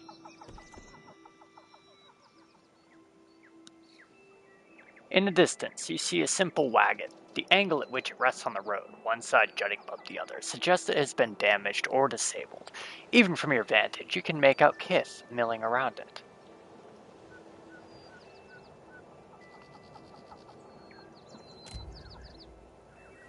As you near the cart, you make out a group of Ritzaran pilgrims in rough-spun linens and cottons. A single draft horse stamps at the ground impatiently as two of the pilgrims argue over the front right wheel, which seems hopelessly stuck in the mud.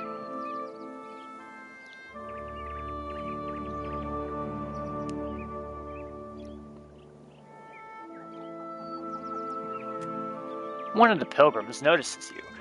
Her step back draws the attention of the others, and a man in well-worn gambeson steps forward.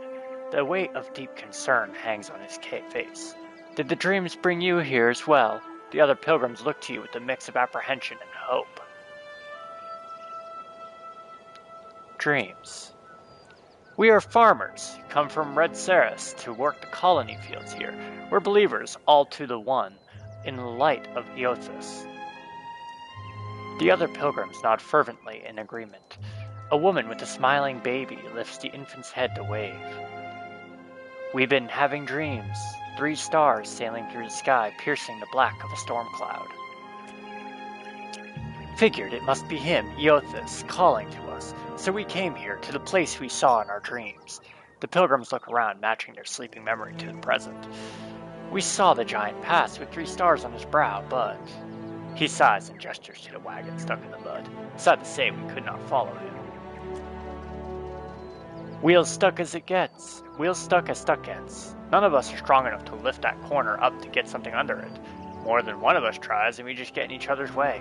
The other pilgrims nod and stretch, suddenly remembering their aching bodies.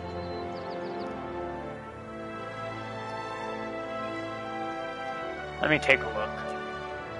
A brief inspection reveals the wagon is undamaged, but the wheel is stuck fast in the mud. We have some wood, the old man says as he gestures to the back of the wagon. If we can get the wheel up, we can slide that beneath it. Inside the wagon, you see several planks of wood. A small box of valuables sits to the side. One of the younger Dawnstars looks at you, eyes wide. Reckon you can lift it?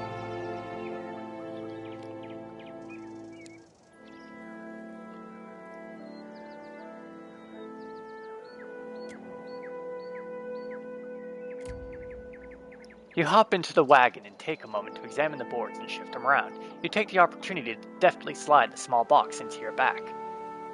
You drop back to the dirt, expression carefully thoughtful. Adair turns away in disgust.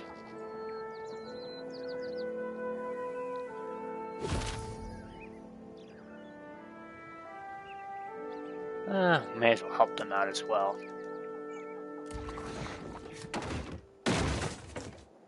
You square yourself to the wagon's corner, squat deep, and wrest the wheel from the mud with a grunt. A young Dawnstar stands in shock for a moment, but reacts in time to thrust the thick board beneath the wheel. It takes the better part of an hour to lay down a safe path for the wagon to roll free of the mud. You and the Dawnstars you've roped into your works glisten with sweat, but they laugh happily, singing songs of praise for Eothas.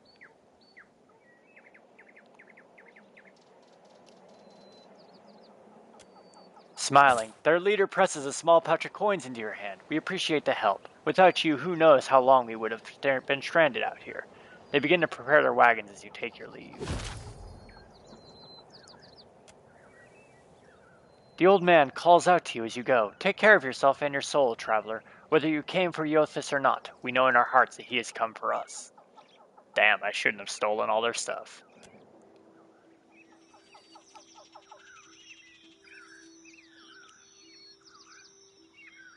I'll go that way in a bit, but I want to see if there's anything this way first. Burial site.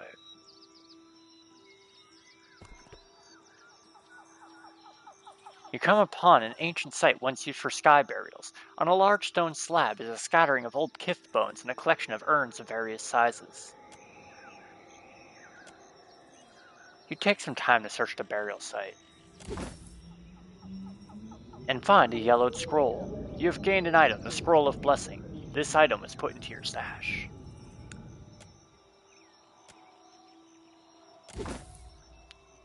Also found 4 paradots.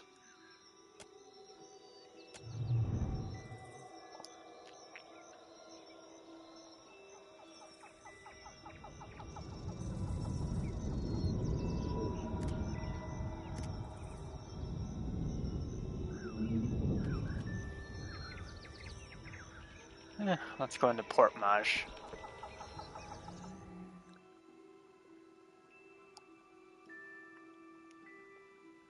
I'm hungry.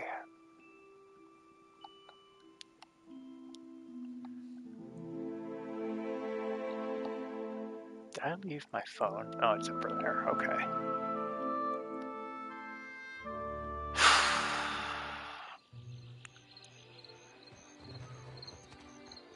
Better see what that crowd's about. Hey, something's been bothering me. I'd like a word. What is it? Adair looks at you with a frown and a blank stare as though he hadn't thought this far ahead. He looks away and back at you several times before speaking. You spend enough time with someone, you're bound to catch sight of things. Things you didn't notice at first. Maybe some things you don't care for. Is he seriously gonna berate me for stealing? You and I now, we've spent a lot of time together. He halts, and for a moment it's unclear as to whether he intends to continue. I've always tried to do right by you, even if I didn't agree with everything you did. Maybe it's just Aethys that's got me thinking this way, but lately I'm starting to question who I should be fighting for. And the more I see of you, the less I feel good about my choices.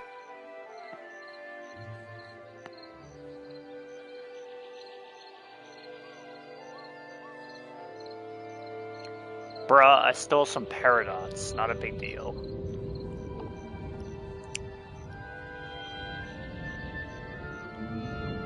You don't have to like me. You just have to have the same goal. Well, that's what I've been telling myself. And I do want to make it to Aethys. I've got so many questions. There's no one else who can answer them. There comes a point, though, where those answers don't matter if I gave up my soul to get them. Adair's eyes widen. He holds up his hands in a calming gesture. I didn't mean anything by that last part. Just an expression. He presses his lips together to suppress an embarrassed smirk.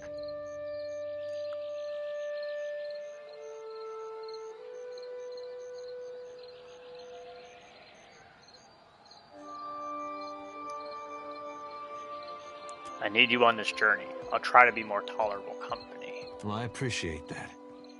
If you can follow through, this will be the last time you hear of it. I don't ask much, and I want to help you. We're in this together. Just need you to respect that I'm here with you, and there's things I won't stand for. He looks you in the eye with eyebrows raised. There is no mistaking the warning. Okay, let's take a look at that character sheet.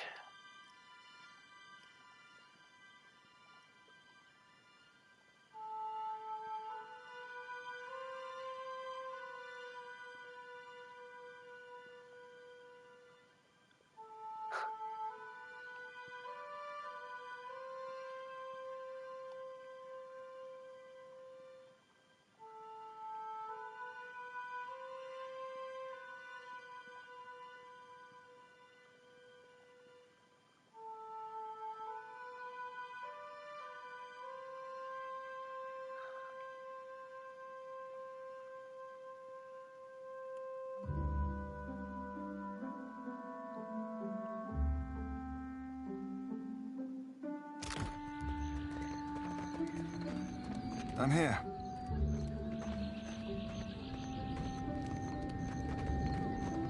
What if the giant comes this way? Please, everyone stay calm.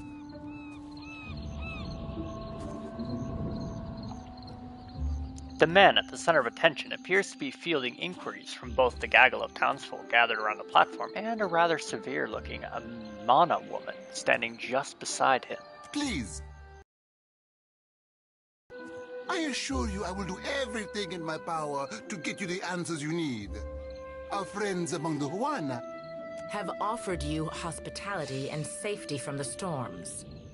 The Amana woman folds her arms. Yes, yes. I think we are all keenly aware of the debt of gratitude we owe to the...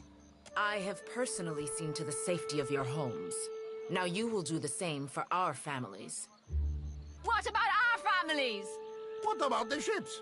How are we supposed to feed ourselves? If everyone would... As Clario's gaze sweeps upon the crowd, it falls upon you where it remains. A few more heads turn to see what has caught the governor's attention. It's one of the pirates. At this alarmed cry, the whole of the crowd turns to regard you. A startled, expectant hush falls upon the gathered throng.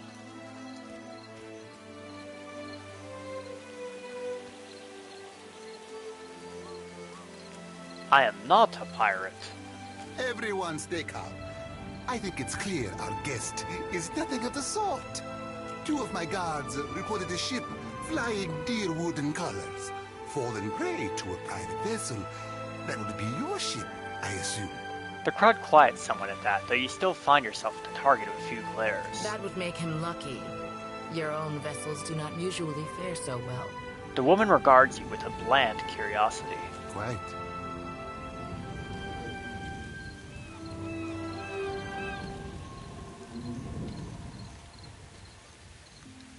If I was all that lucky, I wouldn't have crashed here. Perhaps not, but I suspect some good can come of this. Per complanca, everyone, forgive me. I believe this matter requires my attention. You have my word that I will keep you apprised of any changes. Especially you, Mr. Ikawa. Do not flatter me with Valian titles. You are distracted with your newcomer and wish me gone. But I will not go far, Governor Clario. Geralde, as for you, stranger, let us speak at my estate. We'll discuss your predicament.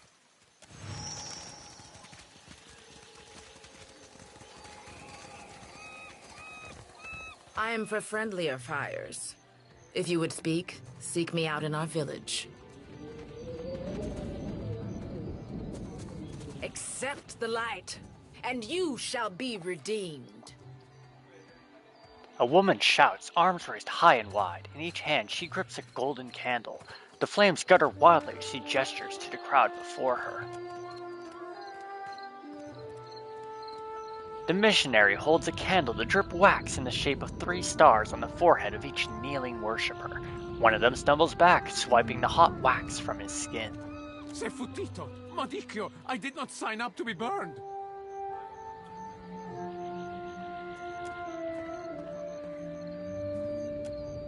The priestess trembles her arms, face pinched with disappointment. In the warm sea breeze from the port, loose strands of her sun-streaked hair whip about her head like a living halo. This flame is not for purification.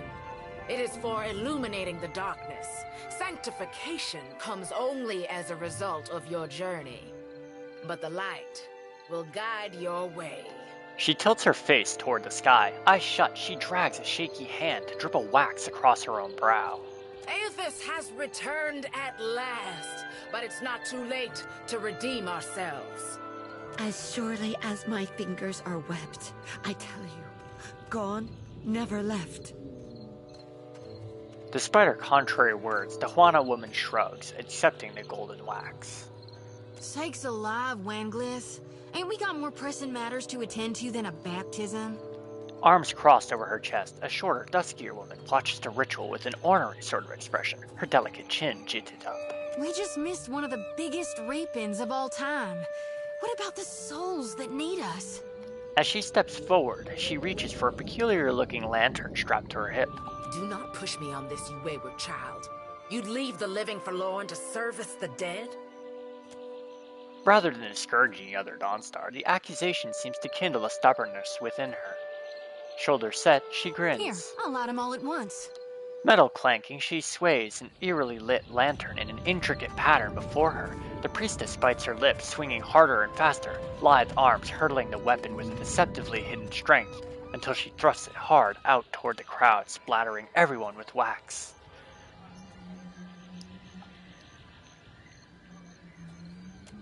That's one way to do it. Hell yeah, it is. I call that the... Grinning, she turns out to get a good look at you and promptly chokes. Are you by any chance Looking to help the people I saw die in my dreams? She ducks her head, cheeks flushing prettily. I'm guessing you're not here for the baptism.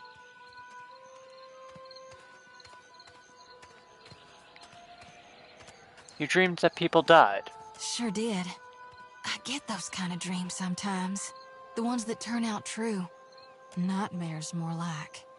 Terrors that come true. She rubs a palm over the back of her neck. Had them since I was a little girl on the farm. Guess Gone was speaking to me even then. Some of our brethren suffer from these visions more than others, while some of us, favorably, have none at all. It ain't a curse. It's a blessing. A mark of the divine. I'm looking for an address statue. Yay high, inhabited by Yothis. I knew it! She clenches her grip on the sickle in her right Dawn's hand. Been calling me here. Left the breadcrumbs in my dreams. I need to get inland. If you're going, I could help you. Swear on my soul. Who are you? Oh, hell. Now where are my manners? I'm Shodi, child of the Dawn Stars and priestess to Gone, at your service. She thrusts a hand out for a friendly shake. Eder nods in agreement.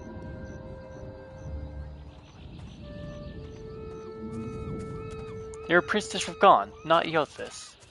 A dark smile curves up her lips and her eyes glint with the fierceness. Darn right I am. Why? You know an awful lot about Gone?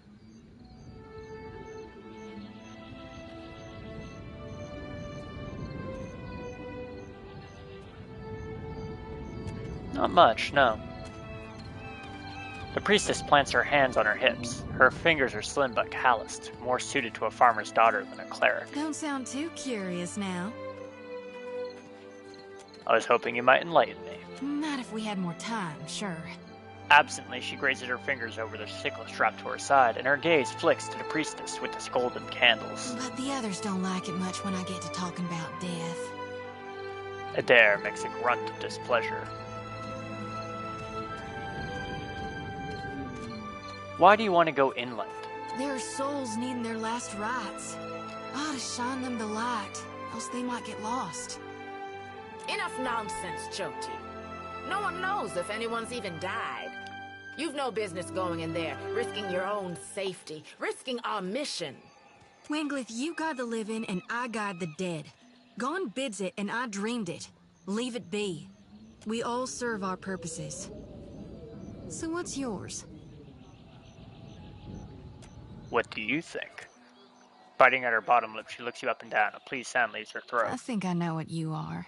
Her brows raising in sort of a challenge. And here you are, following my god. Watcher, will you take me with you?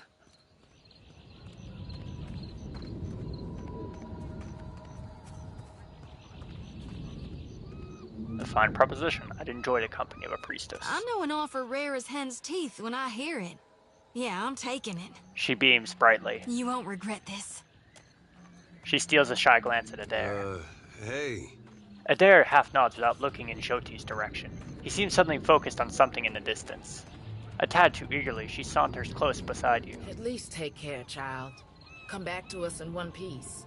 If not for my sake, then Samhain's. The older priestess sighs, shaking her So head. don't tell her. What the High Priestess doesn't know won't hurt her. Grinning, Joti waves her brethren a curt parting.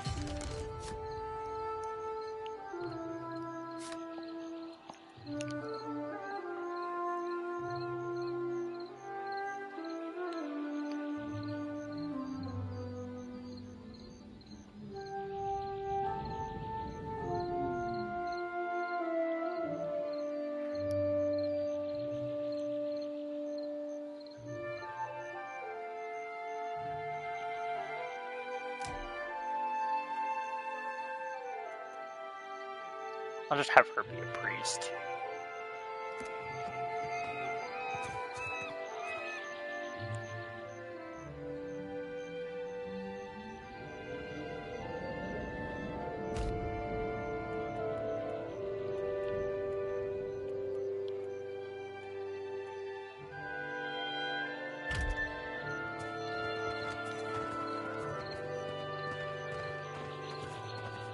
May Aethys' light shine upon you.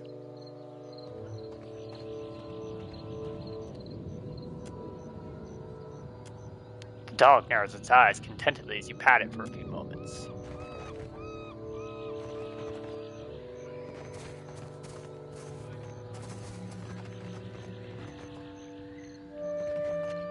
You watch over her, you hear? That's one of ours whose fate you've taken into your hands. I will. For God's sake, I don't need Nanny and Wanglith.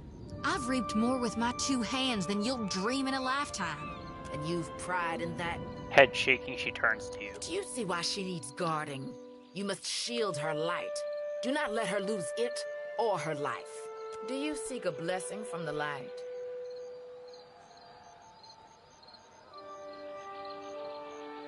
No. Suit yourself. But know that I act only because I care for your soul and salvation. Go and be well. Walk within the light, and you shall not falter. With a flick of her finger, she splatters you with golden wax.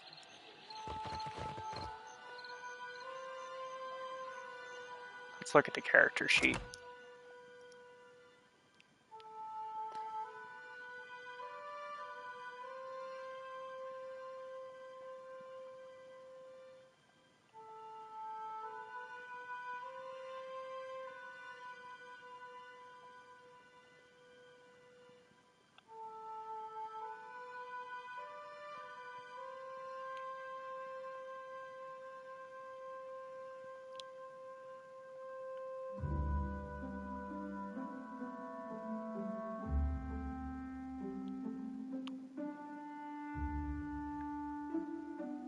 Okay, so she believes the gods and religion serve a usual purpose for mortals and dislikes irreverence or insults directed at them. So she doesn't like the anti-religious,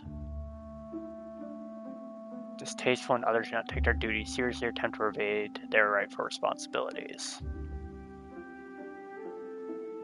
Skullduggery. Shoti takes a dim view of people who employ underhanded and deceptive tactics to get their way. Okay. Supports Yothis. She's lighthearted, impassioned, and worldly. Okay.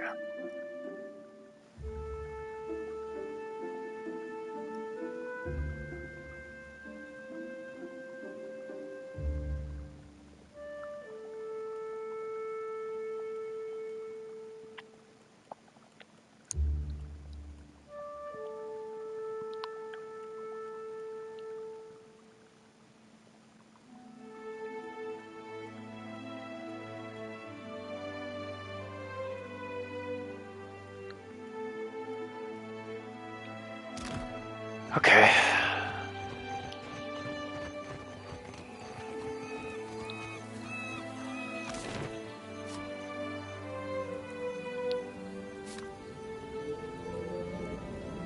Oh.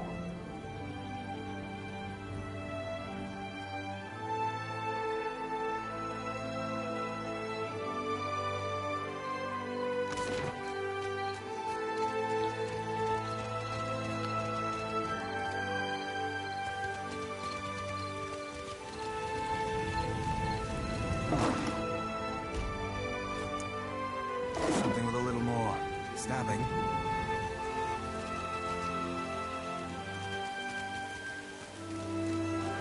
You think it's smart, giving the Juan all these guns? Why not? Well, just... they might use them? On each other, most likely.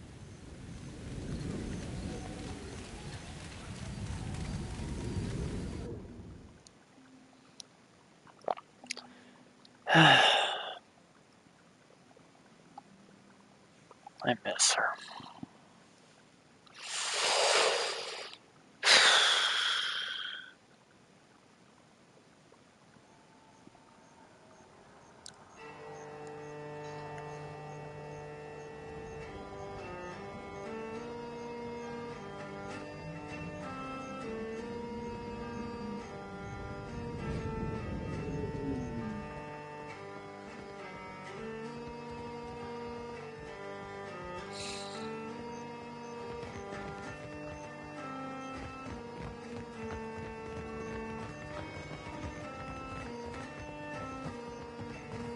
What do we do if there are no more ships?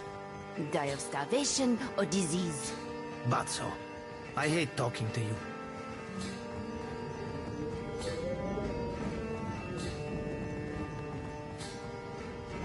Before I go to the upper floor, let's take a look around here, see if there's anything else. Sorry, we haven't any rooms for you. The rather large man behind the counter glances your way, smiling grimly. Guessing you're the one came in off that shipwreck down south. Not sure if that's good luck or bad, but here, I figure you deserve a drink. He slides a murky pint of ale across the counter towards you.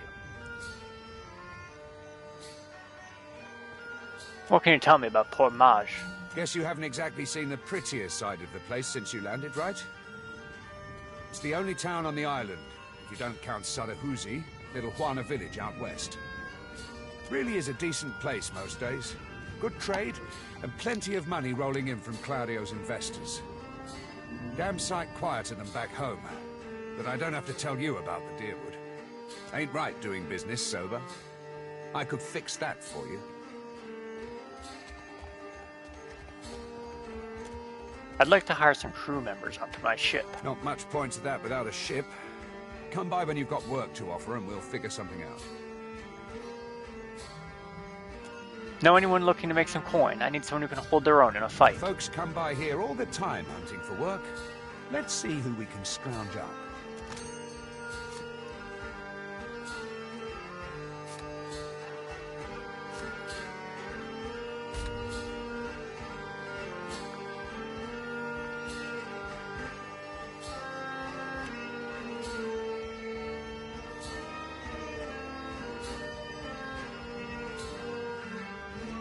Huh, okay.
Huh.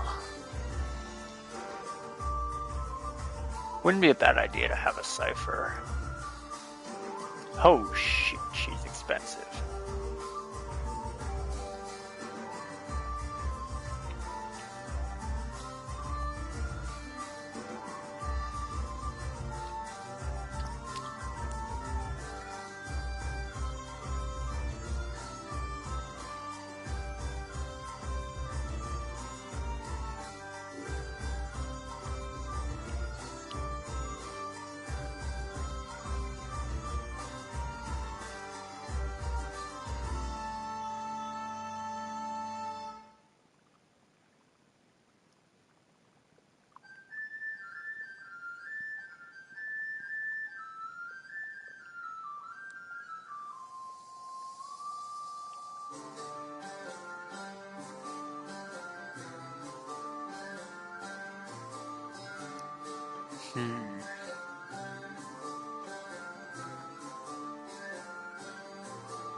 Okay.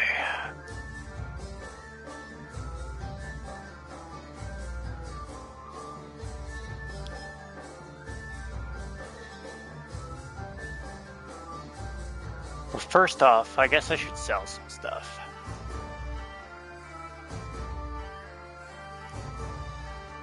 I do not need all these pistols.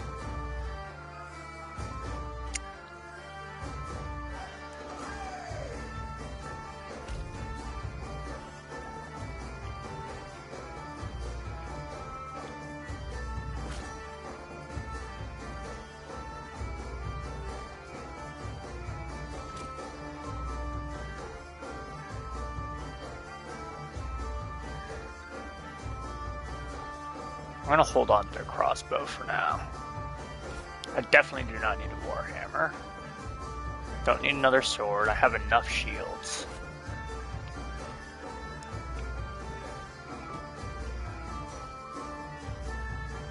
Don't need that dagger. Don't need that saber. Hold on to the wand. Don't need that shield.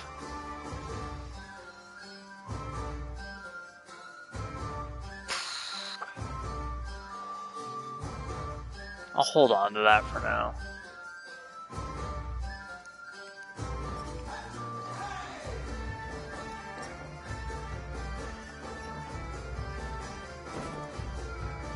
Nah.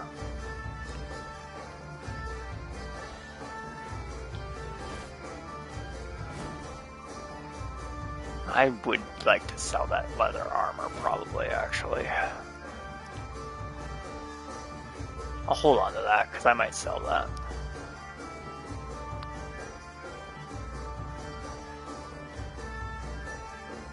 I really don't want to hold on to any traps. They're not useful to me right now. Maybe later they will be, but...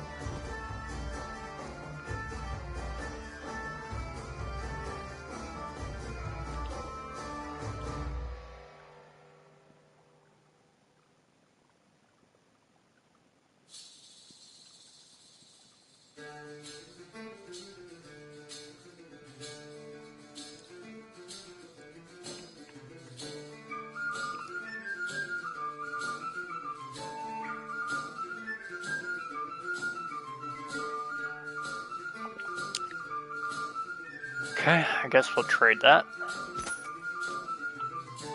766 gold.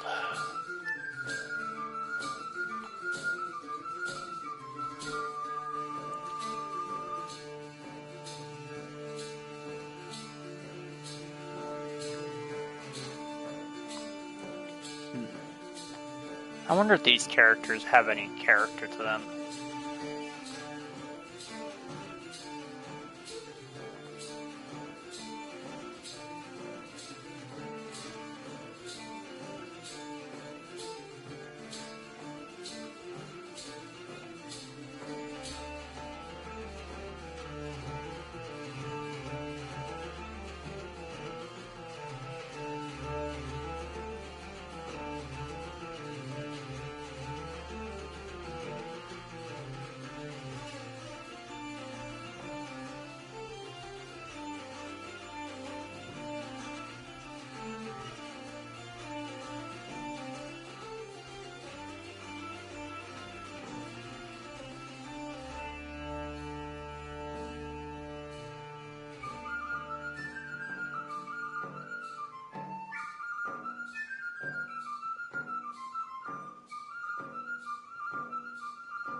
I don't think that these are real characters.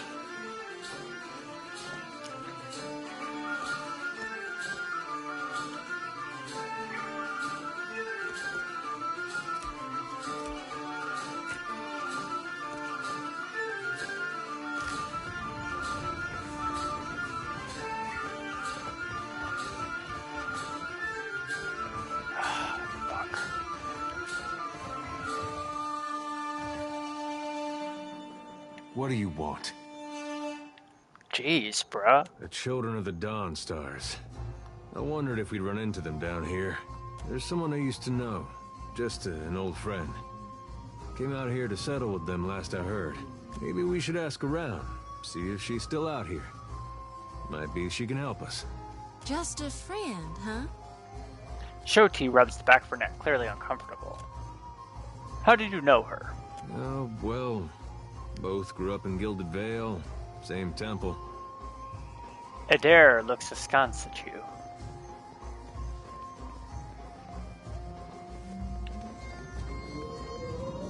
You can trust me, you know. All right, all right. We used to, you know. She was real loud, too. Used to have to cover her mouth or she'd get the dog howling in the next room. Shoti's face mottles bright red, and she turns away, hands covering her eyes.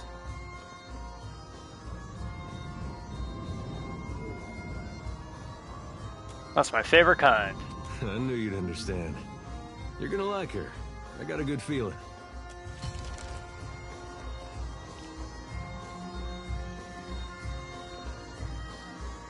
What do you want? Hey, this brings back some memories, huh? What are your thoughts on Eothas at the moment? I don't know. I've still got this picture of him in my mind from when I was a kid in church. It's nothing like what we're seeing. Just like it was nothing like Widewind. But that first image, that's still what Eothas is to me. Let me ask you something else. If you like. What did you do at the end of the Legacy? I like that feeling, knowing we'd stop Theos. They were part of something big. That was something I never felt before, not even at war. Guess I went looking for it again. Not that I wanted to tangle with gods, but something smaller. Something I thought I could manage. There was that little town, Deerford, we passed through. Got hit real hard by the Legacy. I went in and asked their mayor if I could help. And he was real friendly. But then it turned out he was in that Scanite cult they have over there. When I wasn't looking, he tried to knock me out with a garden hoe. Guess he wanted to drain my blood or gouge out my eyes with rocks or whatever it is they do. Didn't ask. Anyway, I came out of his house carrying his head and I got to be mayor after that. They didn't even want to do an election. I said, if you're sure, and they all nodded, kinda quick-like. How were you as a mayor? Some of it I was good at. Welcoming people. Getting them to settle there, keeping order. But there were other things I had no head for. Negotiating, settling arguments, saying the right things. I think I made a difference, but plenty of folks got hurt along the way. And I don't know if that was something we could have avoided, or if it was the cost of trying to fix things. If you like. I like that feeling. That was not that I want. There was that little. I went in, but then I guess he wanted anyway. They didn't even want to do an election. If you like. How do you like Deadfire? The air is different, especially compared to Gilded Vale, where there's more livestock than shovels. Sounds different too. You wake up to all those bird calls. It really does sound like they're making music. If the birds woke you in Gilded Vale, it was usually a couple crows making the most horrible mating noises you ever heard. Strange thing is, I still get this feeling in me, like I wish I was home.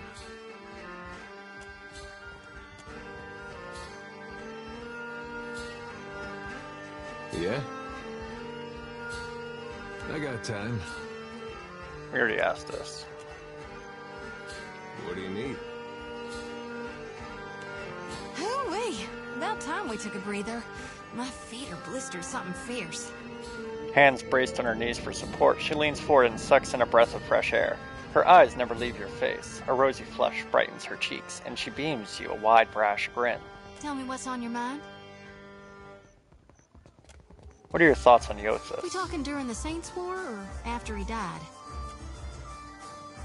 Shoti taps a finger to her lips and hums thoughtfully. What's the difference? Well, before he died, he was still Eothas as the majority of my brethren know him. Eothas embodied a human. And when that human got blown to bits, We all believed Aethys died. Adair points affably in approval. And I think a part of him did. The part he'd most closely woven into living flesh. The part that represented life. And rebirth after death. Which means the part of him that could have survived, that stormed across the Deadfire's seas, was the side more aligned with obsidian, rot, and falling away. That which is death. Tell me about Eothas leading up to and during the Saints' War. I really only know what my folks taught me. She scratches the back of her head, hesitant. Aethys embodied Saint Widwin, but during the war, he got blown to bits. That's the thing about human bodies. Eventually, they all gotta die. As the god of rebirth, of course, Aethys would be coming back. But where I differ from my family's view, and my High Priestess's view, is that I've studied the apotheosis of Gone. And I know all about the backside, the downward swoop, the death part of the cycle of life. Obsidian, rot, regrowth. What's gone can never be again. What comes back is changed. Always. Even if what comes back is a god. What's your take on Eothas following the Saints' War? Then you mean gone. Sure, maybe my god still answers to Aethys as well. Why not? But Aethys died. And death requires change. He ain't what he was. Not in exactly the same way. That's why I think his other aspect, his darkness in the light, is what's burning brighter in him now. No need to fiddle-foot around. I'm listening. Should you be swearing so much as a priestess? Reckon not. She grins wide and But confident. I can't help but be a touch wayward. I don't take it too far. My mom caught me once necking in the Merkberry stalks. And of course I fight. But I've not done much more than that. And I don't use the real ugly words. She waggles her sickle around in a helpless sort of gesture. Sometimes the feelings, they just come tumbling right out of me. Gods darn it. Adair points affably in approval. It's time I got about searching for lost souls. Yeah?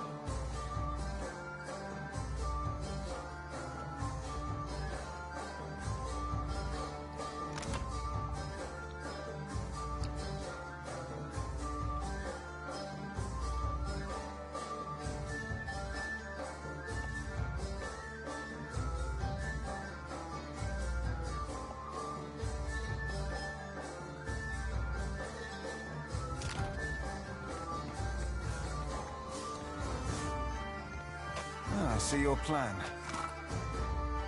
My eye! You rotten thief!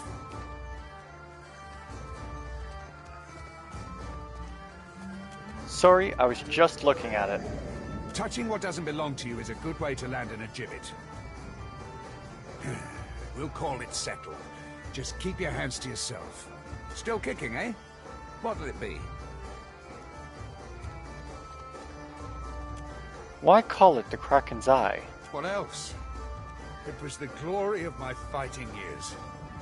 The beast pulled nearly 7 full crews into its belly before it was brought down. I was at the helm that day. For that, my captain gifted me one of the beast's eyes. Doral's eyes glisten with pride as he points to the wall just around the corner. My proudest moment and my dearest treasure. I would not part with it for all the world. What's this about the rooms? We're full up. You aren't the first outsider to turn up looking for a place to stay after their ride off the island ended up at the bottom of the sea. He pauses, fixing you with a considering eye. Well, tell you what. I've got one room ought to have been cleared out by now. Only the occupants decided to outstay his welcome. Real trouble is, he hasn't settled his bill. He's a merchant captain by the name of Gallion. I've given him a fair chance, but he's been a right prick about the whole thing. I've got a spare key here. You chase him and his pals off, and the room's yours. At a discount. He slides the key across the counter towards you.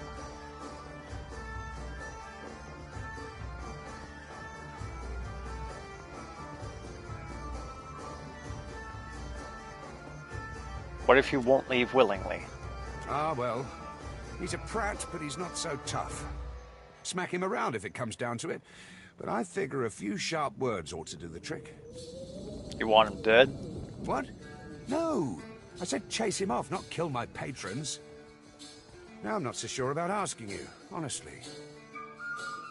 I'll see what I can do. I appreciate it, truly. I'll have someone tidy the place up for you once you're through. Chances are they've spilled ale just about everywhere. I don't want the man dead, and that's not what I'm paying for. Just see him on his way and we'll call it done. With the final nod, he turns away. I'll see to it.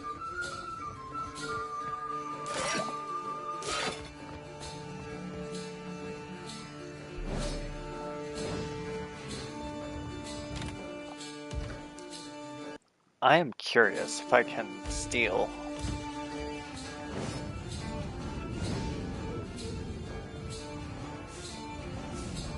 I am your easily.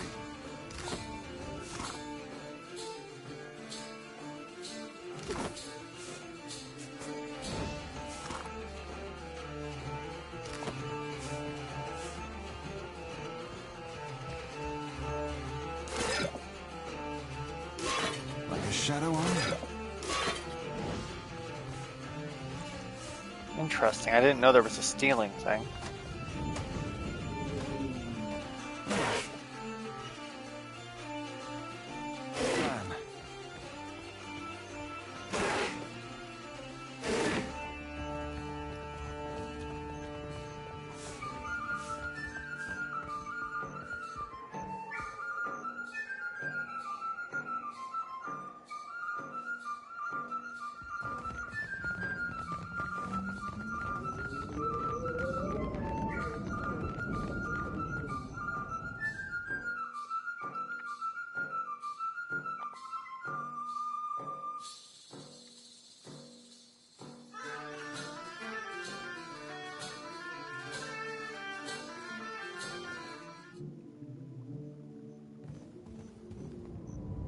I'll see to it.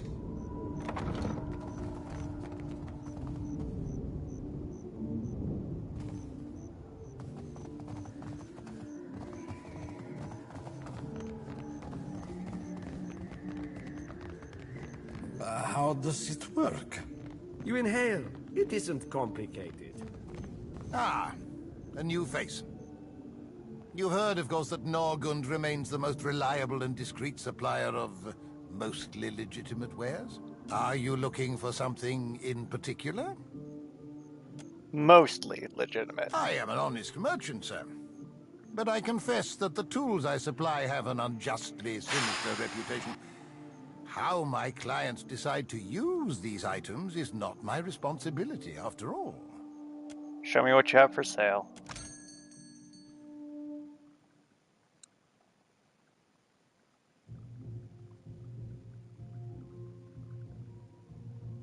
I don't need any of that.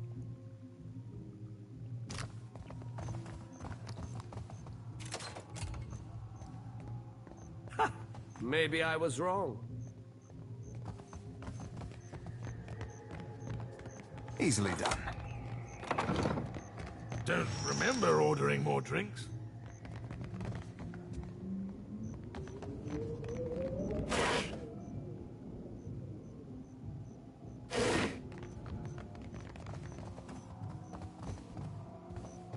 Thought I'd locked that thing.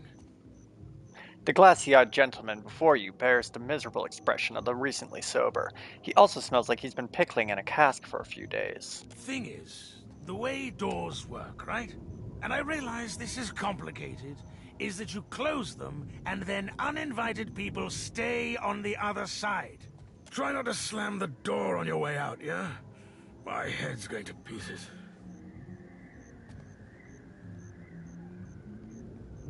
I'm here for the rent. Oh, aye. You running Thorol's errands? Well, I haven't got his pay, and he knows it. Come back tomorrow. Better yet, tell him I'll swing by myself when I do have it.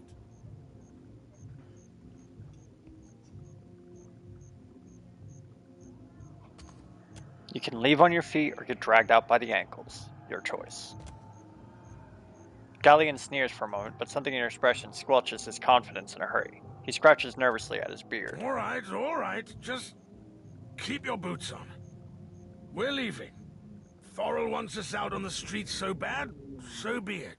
You serious, Galleon? Where are we supposed to go? The Amana woman glowers at you before following him out.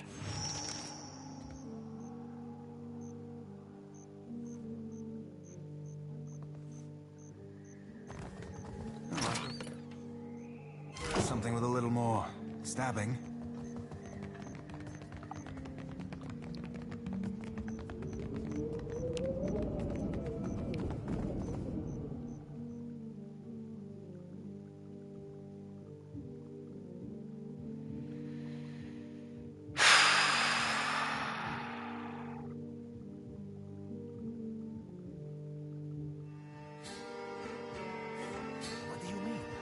Our ships are gone, and the pirates root all merchants. Either he is more worried than he Still seems, kicking, eh? or he is an idiot. What'll it be? Cleared out that room for you. Hey, good work. Times like these, I can't afford to keep on anyone who can't pay their tab. The second word got around, I'd have every pauper in the city on my doorstep. The room's yours if you want it. And for a job well done, here's your pay. He sets a damp leather coin pouch on the counter. You've gained 1,200 copper. Wait. Still kicking, eh? What'll it be? Folks come by...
The light will guide me.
Right here.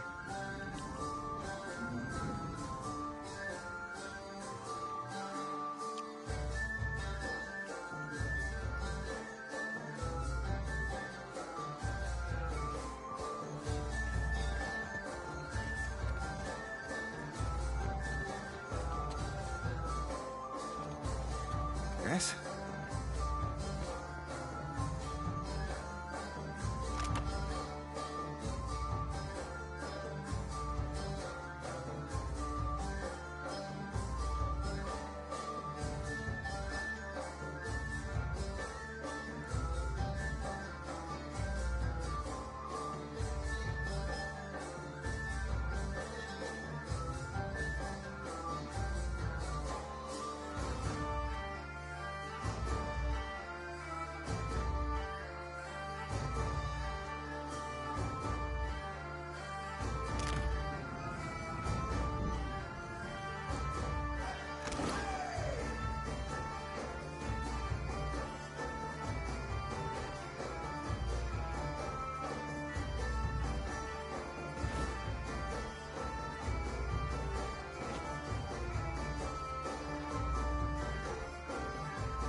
Still kicking, eh? What'll it be? Didn't think you had...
I've already accepted that I'm probably alone the rest of my life.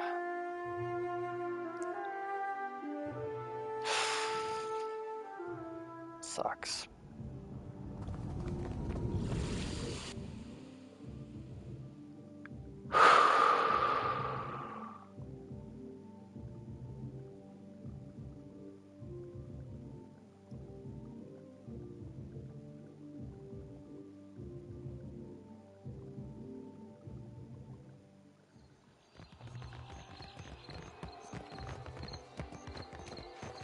It's not right. I came here on the first ship.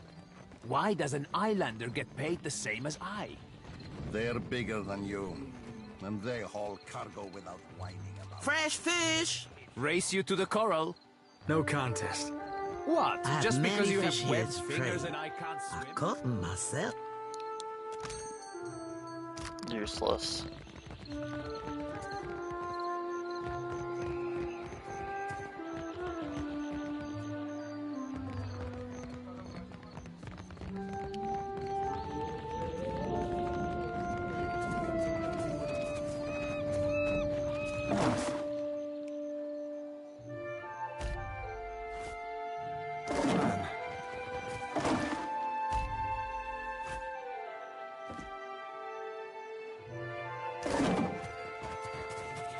Ado, begging your pardon for the mess, sir.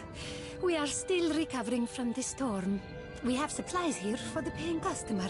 Provisions for the road, perhaps? Have a look.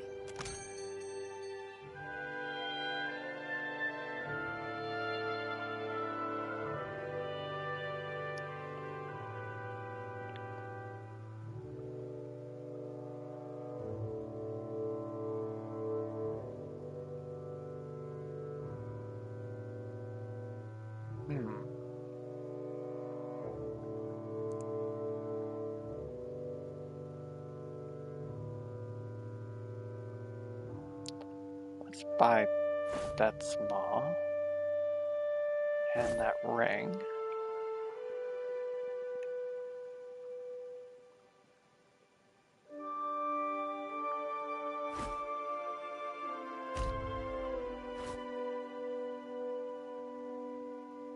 Let's lower the cost as much as we can.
And all our enemies felt a sudden chill. How are we supposed to fight a giant? We don't. We run. Where? There's water on all sides.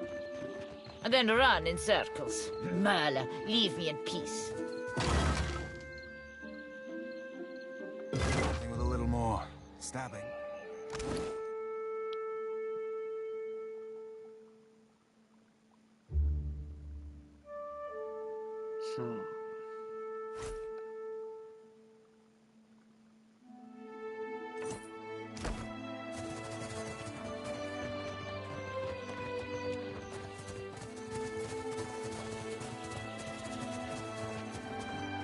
I'll see.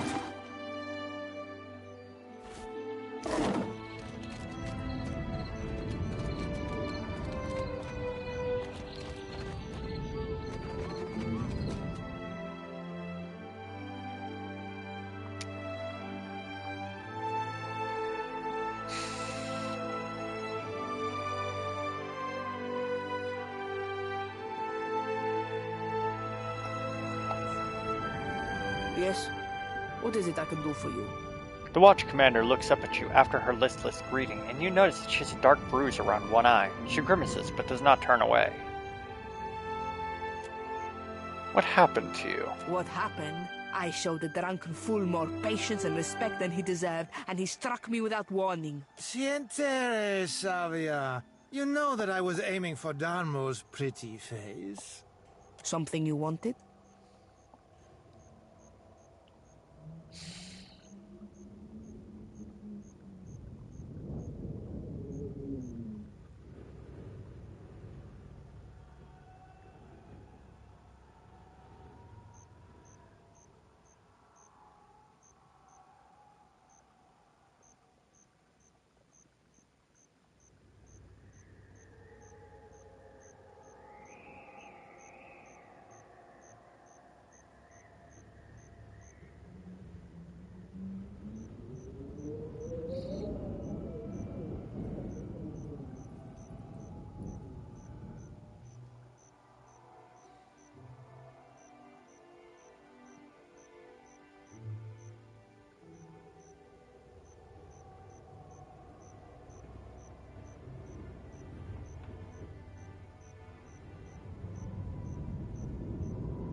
I don't see many guards around.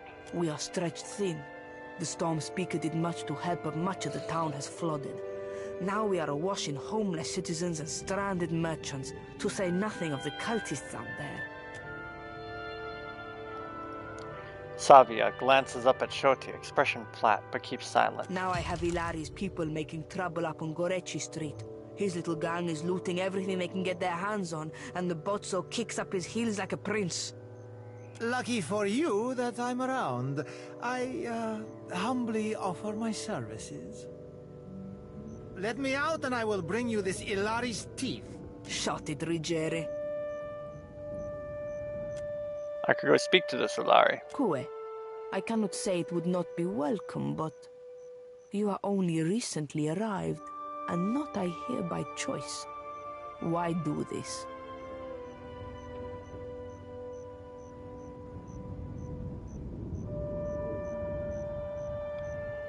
Seems only sensible to be on good terms with the commander. And you are a sensible man, I see. Fair enough. Gorechi Street is in the western part of town. Just walk until you hit water. We don't need a bloodbath.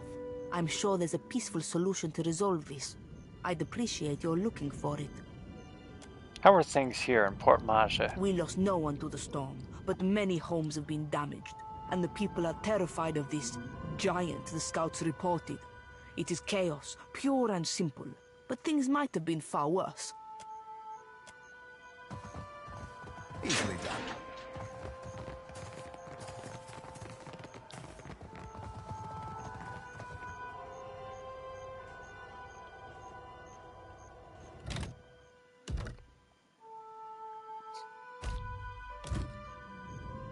Real quiet now. I'll take a peek.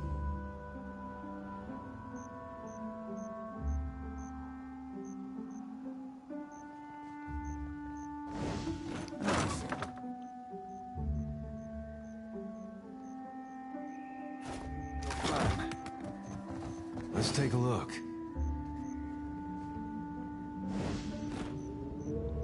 Real quiet now.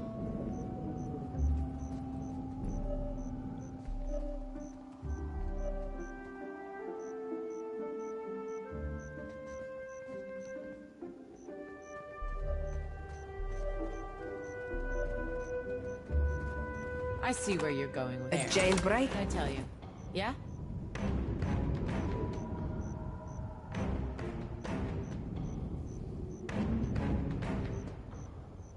My pleasure.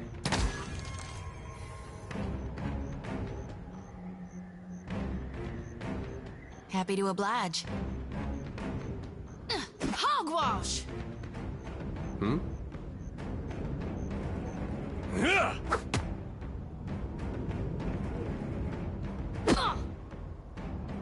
I'm here.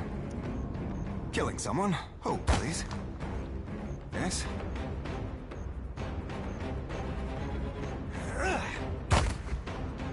Happy to oblige.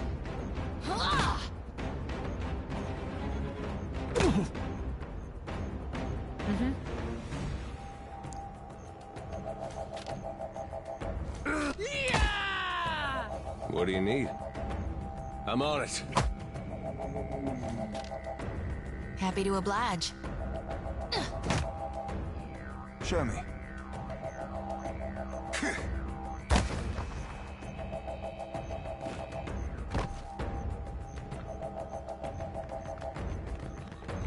I'll see to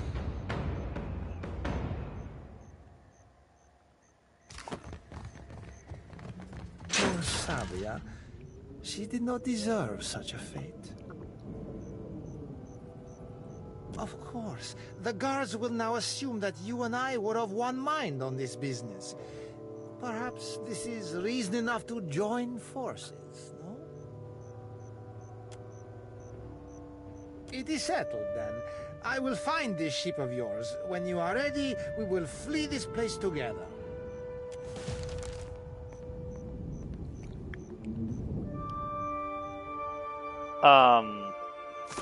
Let's not do that.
Well,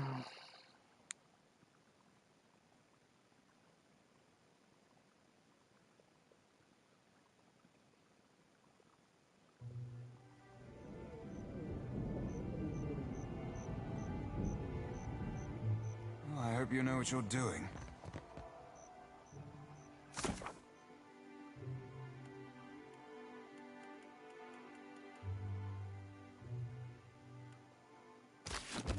I'll hold on to that for now.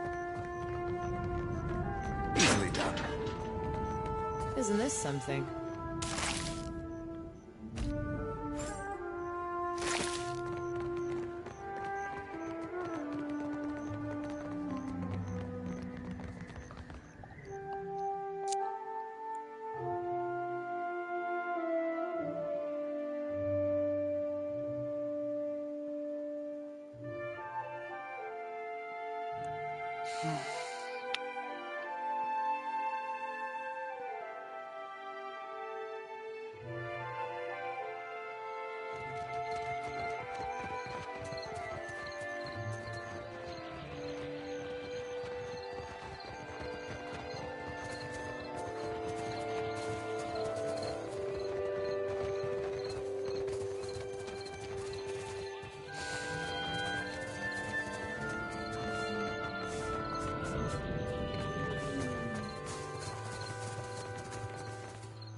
Ah, yes, there you are.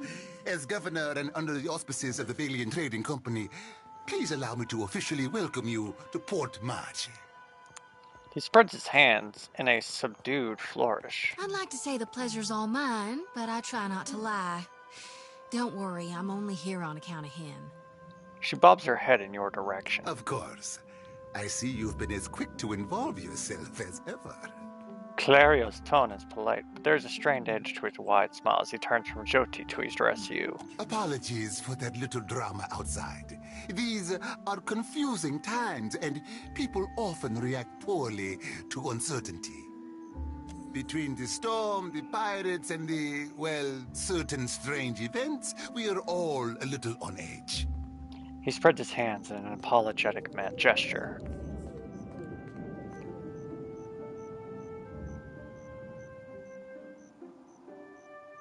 That's alright, never fit in much where I came from. Interesting. Is that why you came?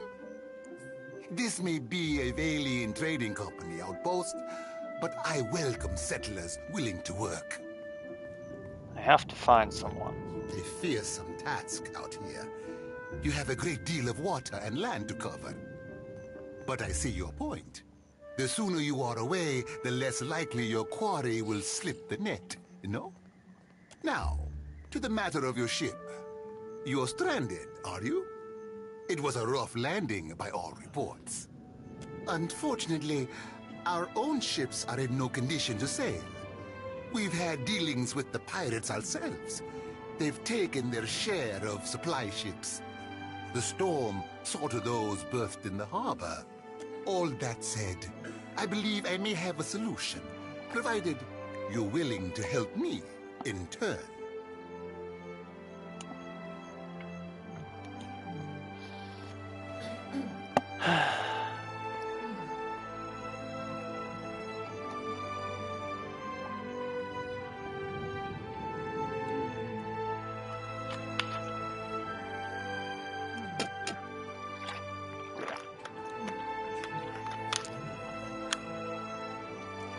I'm the Lord of Cadnua. Couldn't I owe you a favor? Cadnua? A dear wooden castle, is it? An interesting proposal, to be sure, but I'm afraid the matter at hand is rather urgent. I have the guards on the lookout for pirate vessels looking to take advantage of whatever damage the storm caused. We've cannons enough to see them off, but I need every man ready to use them. There is a site of some considerable value elsewhere on the island. A value to the trading company, you understand. In point of fact, it's the very reason any of us are here. You're familiar with the luminous Adra trade? God, I'm so depressed today.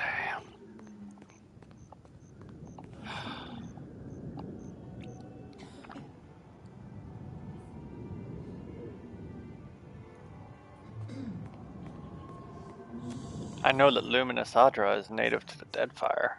It's also quite valuable. When refined, it sells for considerable sums. The trading company has invested a lot of time and money into locating sites suitable for mining and processing. How valuable? Valuable enough to make sailing across the world seem like a sound investment. We, and I hope you understand that these matters require some discretion, have one such outpost on the other side of the island. A successful venture, up until very recently. We sought to improve the refinement process. To that end, we hired some of the brightest minds in the field of animancy and brought them out here to lend their expertise.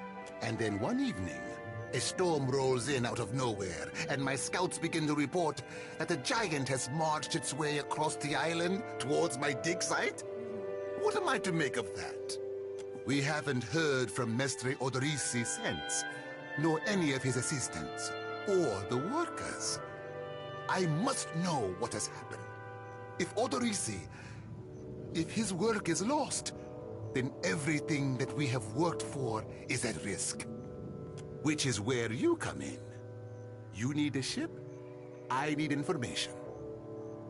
See to this for me, and I'll set half the town to work. We'll patch up your ship, and you'll be free to go on your way.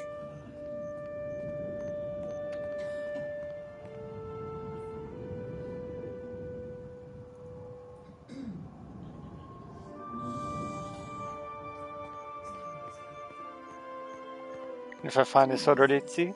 Why, take his report on the situation and remind him that he's under certain contractual obligations. And relay my deep relief at his good health, of course.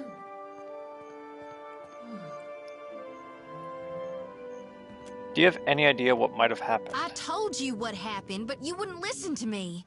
We could have prepared for this level of destruction. But what do I know? I'm just a priestess with prophetic dreams. Clario's jaw tenses, but he otherwise ignores Joti's tirade. The Huana storm speakers should have kept the worst of the weather at bay. I can't imagine what else might have happened. There are wild beasts on the island, but they wouldn't have attacked an active dig site.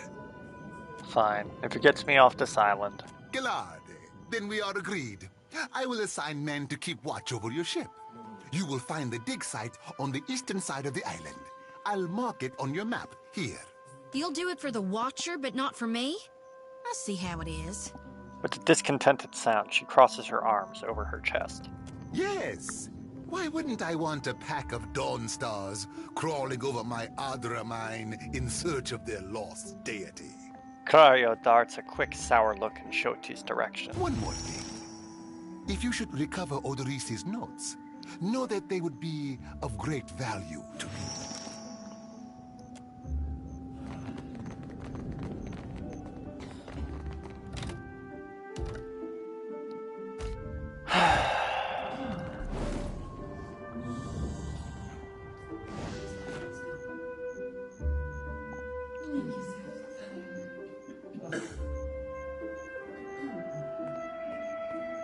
Easy does it.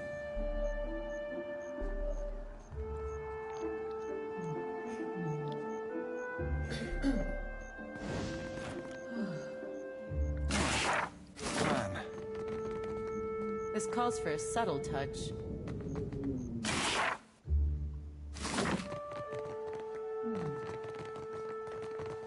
Like a shadow on water.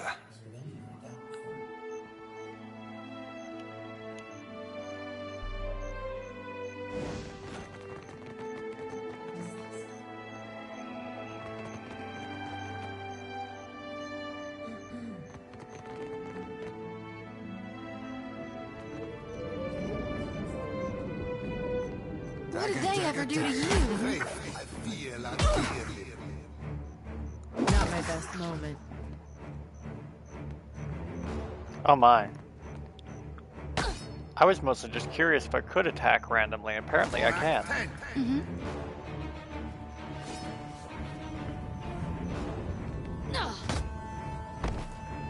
Okay.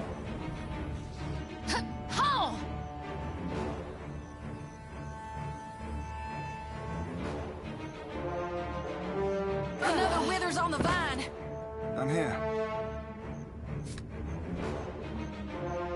Let's get started. I missed. I never miss.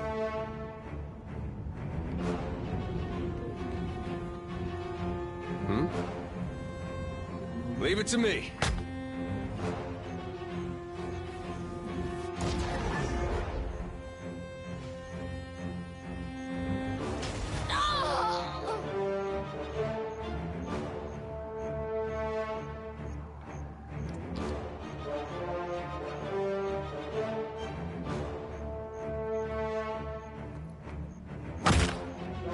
Holy shit. Bones! Shoti's done for. I'm here. Yeah, this fight is not one I can win.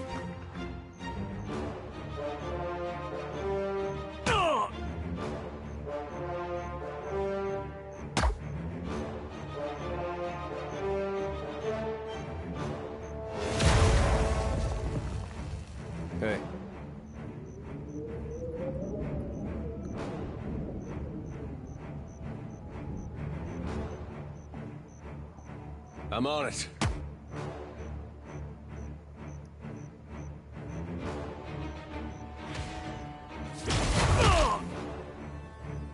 I'm here. Let's get started next time.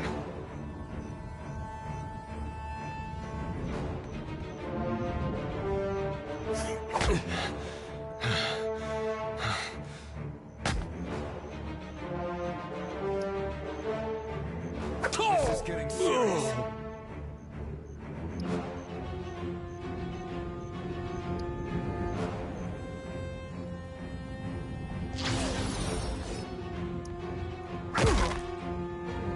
Holy shit, dude.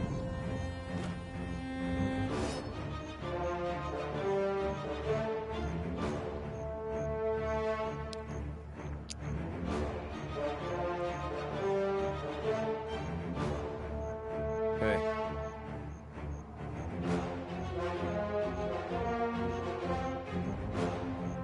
Great, I'll get right on that.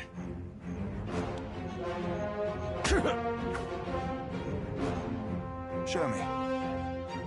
This one's for Keyleth.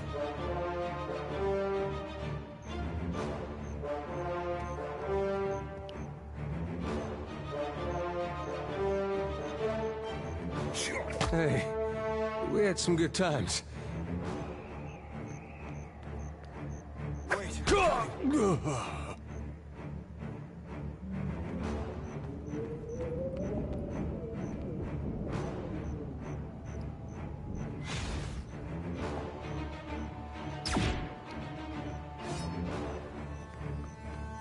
I'm in over my head.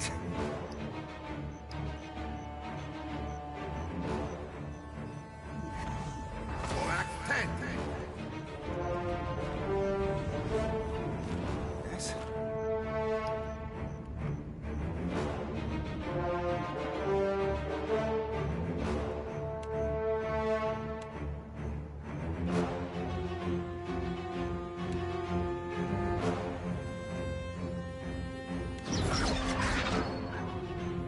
Dagger, dagger, dagger.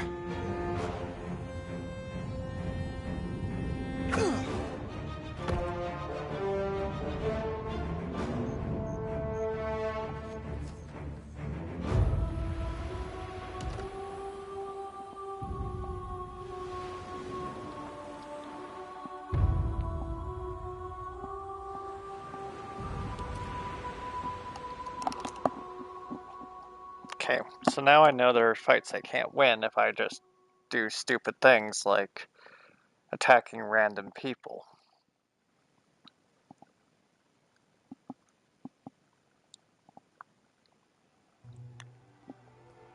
Vax, go there. Vax, stab that. I'll see to it.